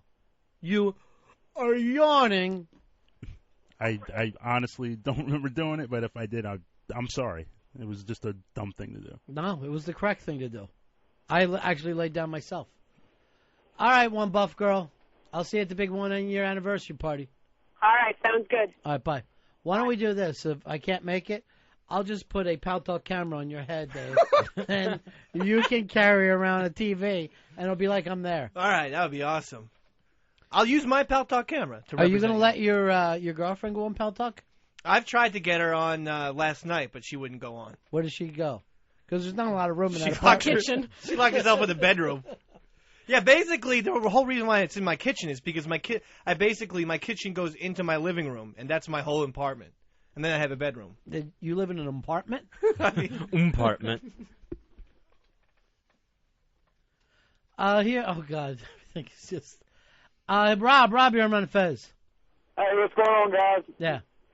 Dave, come down to Morgantown, watch the game. I got an extra ticket for you. Oh, I would. I have to spend this weekend maybe going to Solera's having a birthday party. Oh, come on. We can shave your It's head in the Solera's parking birthday? lot. It was on Thanksgiving, but because, other people were with their family, she's going to have it, I believe, at Calico Jack's tomorrow. Let me look through my mail to see if I'm invited. Anything? Nothing. Well, I'm inviting you, Mr. B. Do me a favor. Pal Talk camera on your head and off you go. So Solera's having a birthday. Tall James and Gwenny Pooh from RonFez.net are having birthdays. Twins. Oh, okay. They're twins. And Al885 from Whackbag's having a birthday. Isn't everyone going to have a birthday sooner or later? I guess so, but everyone's having theirs this week. Happy birthday. Happy birthday, everybody. Even Al885. Well, I like to be nice on people's birthdays, Mr. B, even if they're from Whackbag. Is he somebody that's mean to you? No, he's not particularly mean. Who's the meanest to you? Well, you got your Tony Bagels, and you have your Turtle. Starving. We got any Tony Bagels? No Tony Bagels. Shit. And the newest one is this Liddy Rules, who I wrote back. I called him a douchebag on one of the listening threads. So I'm a big fan of Liddy Rules. Big fan. I like his ideas, but I don't like his viewpoint concerning myself. What ideas do you like? What philosophies of his? He's written some emails and stuff. I like him because he's one of the people who's done Ron's Line of the Day. And I'm a big fan of Ron's Line of the Day. Matter of fact, it's the only thing on the Internet I've ever enjoyed. Oh, yeah, I go there all the time. Yeah? They represent you well, I think. Why don't you do this? Try to have your own line one day. Okay. Just one day, Dave gets off a line. Or Eddie, your other character that you play. I got a joke. You got it. I want to hear it. Okay. What's the proper name for a shish kebab? I don't know what. Shishka Robert. That's my line. That's the line. Ah! Excuse me. Cowbell. Ouch. Yeah, that was too close. Ah. You know, with the extra chairs here, you were a little too close. The elbow, though. Another elbow always, shot. Yeah, always the elbow. Uh-oh, children in the background. It must be Mikey boy. Hey, guys. It just occurred to me that Fez, Jamie, and Big A in Atlantic City is going to look kind of like the dinner theater version of Rain Man. Oh! Face! That is true. I'll be playing the Tom Cruise part. Big A would be Tom Cruise. Yeah. Why would Big A be Tom Cruise? He's our cool friend. And he's a Scientologist. I had no idea. Mikey boy, what's been happening to you? You seem like that wife of yours never helps out with the kids, huh? She's here right now. I'm at home, and the kids at home, too, so. By here, she's napping while you got a kid in each hand? Yeah, sometimes. Nursing them in your male breasts, trying to do the best you can? Yeah. She left me for a week, too. That was kind of hard. Where did she go? California. Really? Yeah.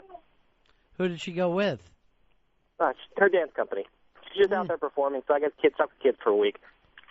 Wow. And she came back, right? She did come back. See? Slow and steady keeps the gal, my friend. Slow and steady. Mikey boy, Earl's going to get a hold of you. He needs some help with something. Okay. He doesn't know how to produce the show, and he needs your help. All right, no problem. You're the best, Mikey. Thanks a lot, guys. RonFez.net, Fezzy. They always have all the great downloads that we need. So, and Mikey Boy's taking care of all that at RonFez.net. Takes care of everything. Then I think he's got 2 other guys that somehow riding his coattails. And RonFez.net has a Christmas party. Y'all remember that? Why haven't I heard about this? Well, I'd like to be just invited to one party. Well, it's December 16th, Saturday. That's kind of late for a Christmas party, isn't it? No, I think that's right on time. Calico Jack's, 42nd and 2nd. Go there. Starts 9 p.m. Isn't that the same place the Lara's party is? I believe it is. Do you know how many bars are in New York, and we keep going back to the same ones? There's just one address in Manhattan, I guess. Chris, you're on Ron and Fez. Hey, guys, what's going on? Hey, man. Hey, I already know what today's line of the day is going to be. What's that? It's going to be... Big A! You ever notice you never get tired of that bit? I do. I get exhausted from it. Since when? Always. I've never cared for that bit, Ron. I thought I saw you jumping up and down. Big A. Never. Big A hug. I don't put my thumbs up like everyone else does. I don't do any of that. Oh, yeah, we should get pictures of when Big A always has his thumbs up because they're going in each different direction, and then he tilts his head back. He's adorable. I don't see it. What about your weekend, Fez? You got anything planned? I know you got invited out this week or next week to dinner with Al Dukes fan and Randy. They're having a birthday. Oh, yeah, the Amazing Randy's having her birthday party. What do you think? So, I don't know. There's dinner, like, before the birthday party. I don't know if I can make both things. Yeah. But, I would like, I guess, to stop by the birthday party. All right, so it's a whole new character for you. Terrence, you're on Ron and Fez. Hey, Ronnie, you sound like $1 million, buddy. You know what? I'm feeling Hey, like $1 million today. You should be. Well, good deal. Hey, how cool is it that I could get parts for my pickup truck from Big A Auto Parts? Big A! Honk, honk, Big A! Uh-oh, is that a truck coming by? Honk, Big A! Oh, it's just Eddie. It's a horn for the auto parts store. Big A! That's Ampco. That's not Big A Auto Parts. No. I'm just swinging the cowbell around like I'm going to hit him with it. No, Big A. You want to do a thing where at the Christmas party, throw a cowbell, knock Dave down, win yourself a drink? Yeah. I would love Wouldn't to that do be fun? Yeah, that would be fun. Yeah. Can I wear a cup? No. Oh. As a matter of fact, I want your balls out. I want your balls out and painted gold. Because if anybody not... Well, it is Christmas. Sure. I like the gold idea, but exposed like that. It's a little too chilly during Christmas time. Bingo, you're on Ron and Fez. Hey, I love Big A, but what happened to Sheepy? Sheepy, I think is doing in here next week, right, Earl? Yeah, he's coming in next Friday, I believe. Kind of come in and co-host and do the whole deal. Mm-hmm. You make everything sound so exciting. I'm sorry, Ron. I'm barely holding together. You mean for why? What's going on? No, I can't sleep. I'm just having trouble sleeping. Because? No, I mean this has been going on over a week. I've been at home. Because it's not even a mental patient at your house. There is? Yeah. It isn't even because of that. This goes back to last Friday. But I've just been averaging like less than 4 hours of sleep. So the show should stop for your personal problems. No, not at all. I'm just trying to avoid doing what I'm doing now, which is stopping the show. Earl had this crazy thing the other afternoon after the show. Intern candidates were coming in for the next semester, and Earl was supposed to be interviewing them. Mm-hmm. At one point, Dave gets a phone call from Earl, Earl is supposed to be in the building getting ready to interview these people. He had to go running into Central Park to get some air.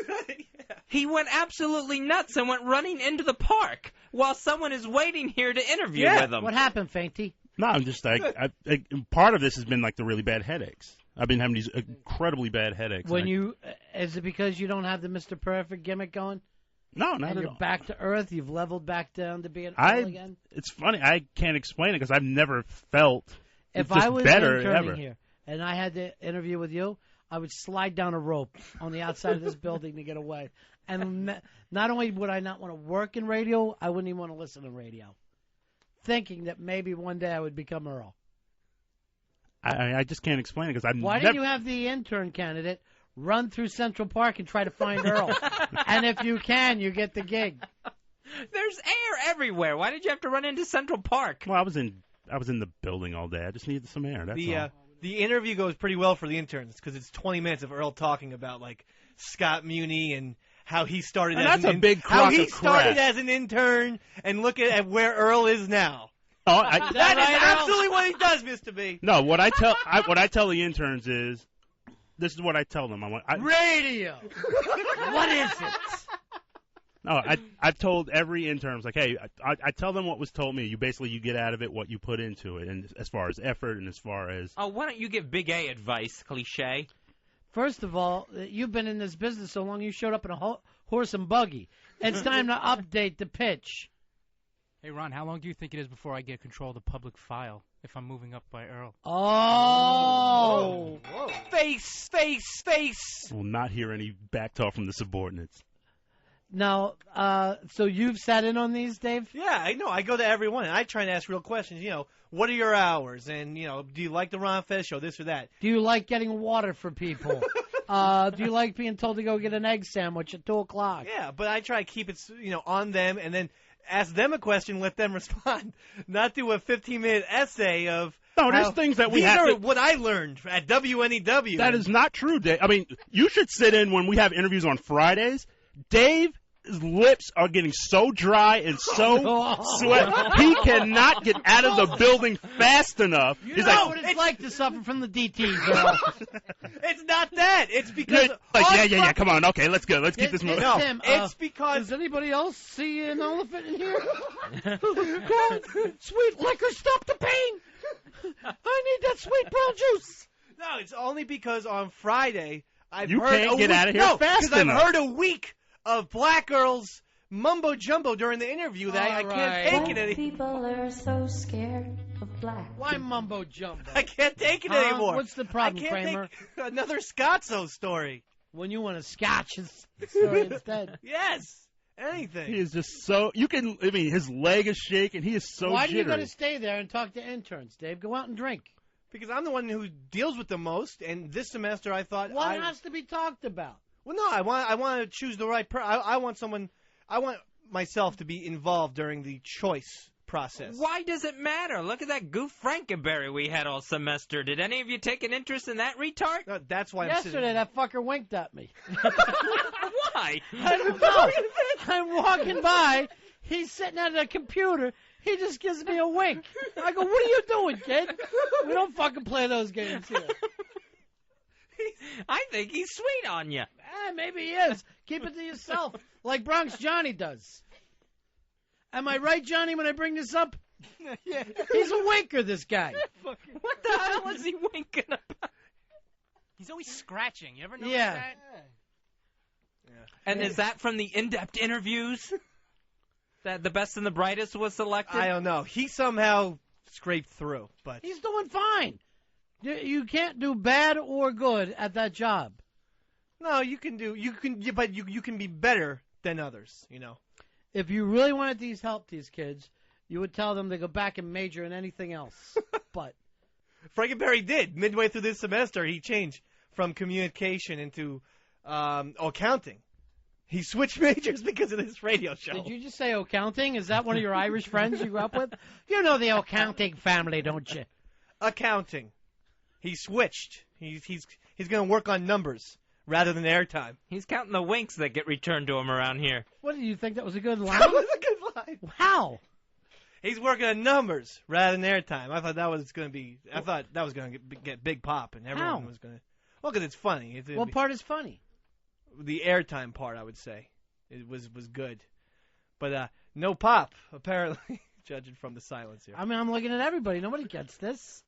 It's not a joke.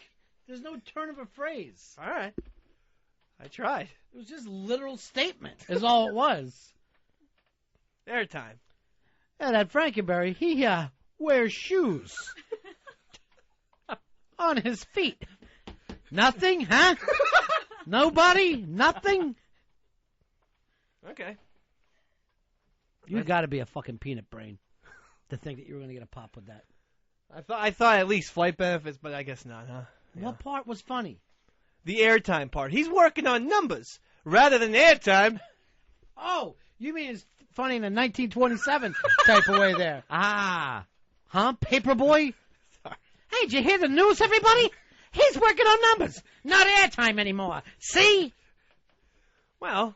Oh, and Lindbergh has landed. Lindbergh has landed. You got to picture him in a Keystone Cop uniform to make it funny. Oddly enough, I did. I actually had that in my head, and I still didn't laugh. So when are we done, and you'll find out your new interns? And then you can start drinking. Why are you looking at Earl if you're involved in this? First week of January. Yeah. January 7th, I believe. So you're done interviewing people? Yeah, we're done interviewing people. You'll start drinking right after the show today? I would like that, but, I'm going to be responsible. There's a couple things I have to tie up. Girl? No. Dog? Just errands I have to run, There's some laundry that needs to be picked up, things of that nature. Diana, you're on Ron and Fez.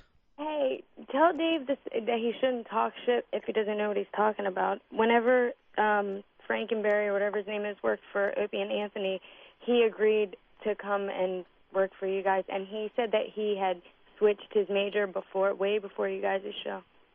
That's true. So, I didn't remember he talked about it on the radio. Yeah, then he you shouldn't did. talk about he it. told if us you don't about know that about up front. His parents made him. Well, then he lied to me.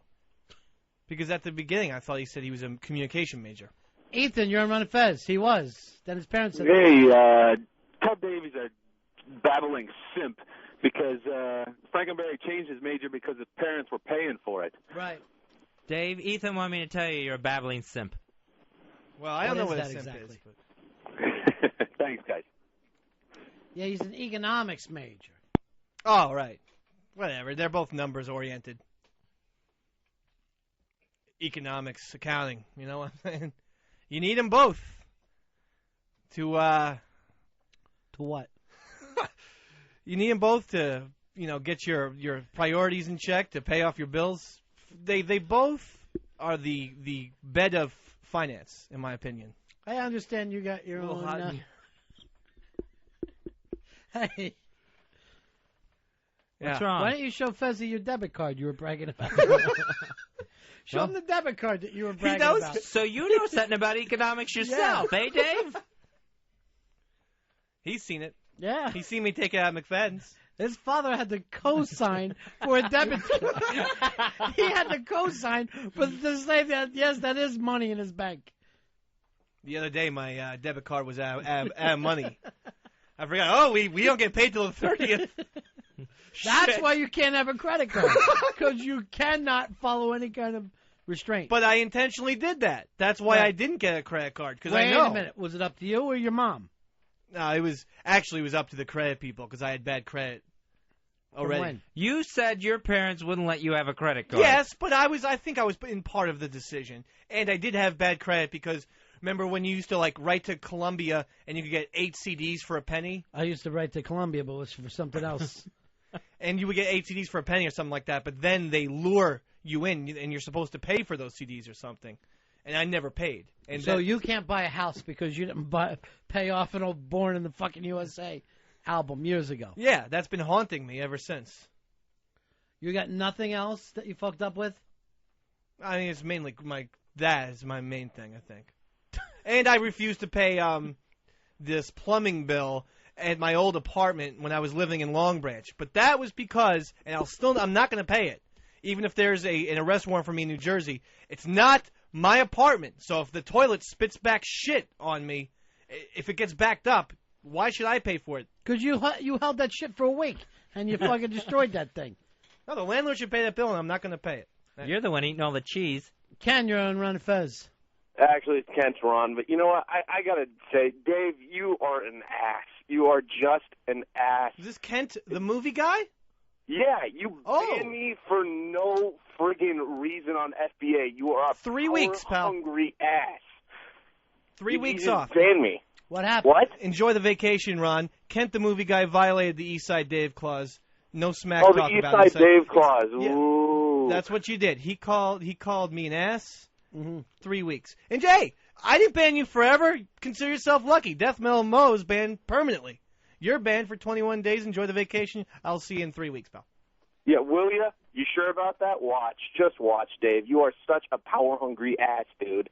All he said was, you don't speak for me. That's all I said. You just bought yourself another week. Oh, no. Oh, jeez. Keep it going. Stop this madness. By the way, Kent, I got over 37 emails supporting my banning of you. That would be 38 did you then. Really? Did ya? Check out the thread on FBA with all the people, including Schnitty and Dugout Doug, the owner of FBA, says, thank God Kent's been banned. Dude, you have no idea what's going on in the background. It is such a funny joke, and you have no idea. What's the funny joke? You really don't. I would blow up the spot, but you know what? That's not my job. I'll let Dave find out on his own. I don't know. There is no funny joke. I spoke with Dugout Doug today. Dude, and you are the punchline. You really are. You just have no clue. Punchline's the best part of the joke. Great, Dave. You got it. So you're the punchline. Punchline's the best. Is this not really, a they don't like you. They're just using you. No. Is that the whole thing, Kent? I'm not going to say it. Is this not a real moderatorship? Is this going to end up with him at the prom with blood all over his self? He's not the prom queen after all, but someone that they pour pig's blood on? I ain't no Carrie. I'm telling you right now, I am a real mod. Otherwise, I couldn't have banned Kent. And, Kent, another week. Call up again. It's going to be another week. One more call, you're banned for life. Wow. For life. I run a tough little shop there. I absolutely do. I'll ban you, too. Jamie, do you belong in FBA? Yes. Now, is Dave just a big joke there and he's not really considered? I didn't hear anything about it. Yeah. See? But I can tell you that Kent, the movie guy, is really low in the popularity ranks on Pal Talk. No one likes him on Pal Not Talk. really. Yeah. See? I did FBA and the whole internet world a favor by ridding the world of Kent, the movie guy. Whatever you did, fine, thanks. What was he doing on Pal Talk? He's just a mic whore. He talks too much. I see, mic whore. That's why I got to be careful when I get on there, Fez. Uh-huh. Pick my spots. Wait. Hit him with a great line. Pull back again. Not in there going, well, when I started in radio, it was WNEW. Who walks in? Scatzo! Earl, I don't want you bore-assing these kids. I'll only give them guidelines on what's going on. Are you mic whore? I have to there's certain things that I have to cover in the interview. So, Muni? No, nothing at all. No, I mean, just as far as, obviously the requirements involved, and, I mean, it's long and it's boring, but it's necessary. Well, before you know it, 78 became 33 1/3, and then cassette, and on to CD. Time kept on turning. And the hits were changing, too. Dave, so you're a power-hungry guy on there, huh? No, I mean, I've banned very few people. Kent the movie guy is one of them. I stand by my banning. When you hear that song, it only means one thing. Big A! It does not mean that. It means we're at the end of the program. Jamie, have a lovely getaway weekend with Big A. Thanks for having me. Obviously, every lady out there wants to be you right now. You're living the life. Yeah, I got a date set up with Fez, and I'm going out with Big A. Yeah, you are going to be taking Fez up on a crop duster. Not a crop duster. And holding onto his belt loop as he wing walks. Oh, God. Oh, that gives me the creeps. Do not slip. You'll blow right off that thing. I know. Imagine falling through the clouds and looking straight down as you're heading towards Earth. And knowing you can't do anything about it. The problem is, I can totally imagine that. What to do if that happens? If you ever fall out of a plane, act like you're rowing a boat, and everybody will think it's that Wizard of Oz scene. So just act like, oh, I'm rowing a boat, wave and tip your hat, and then keep on rowing. And everybody will think you're cool. That's all I could do. Jamie, enjoy your weekend. Thanks for stopping by. It was a pleasure meeting you. You too. Eddie, you're always the best. Earl, best of luck through the latest breakdown. I'll be fine, I hope. We're back here Monday? Monday? Right after O&A. No kind of a long weekend? I don't believe so. Now, O&A are going to be in Florida, but they still doing the XM show? Yes. Technology, huh? The wonders of technology? Wonders of technology, yes. You can't beat it. Live from West Palm. It's my favorite part of the show right here. That's the end of my show. Donk.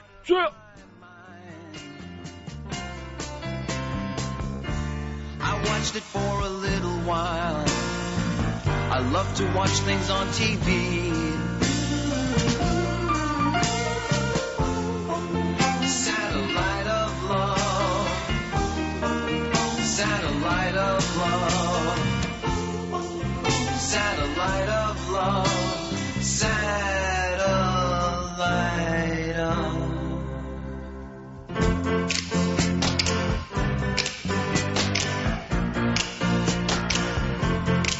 Satellite of love. Satellite of love. Satellite of love. Satellite.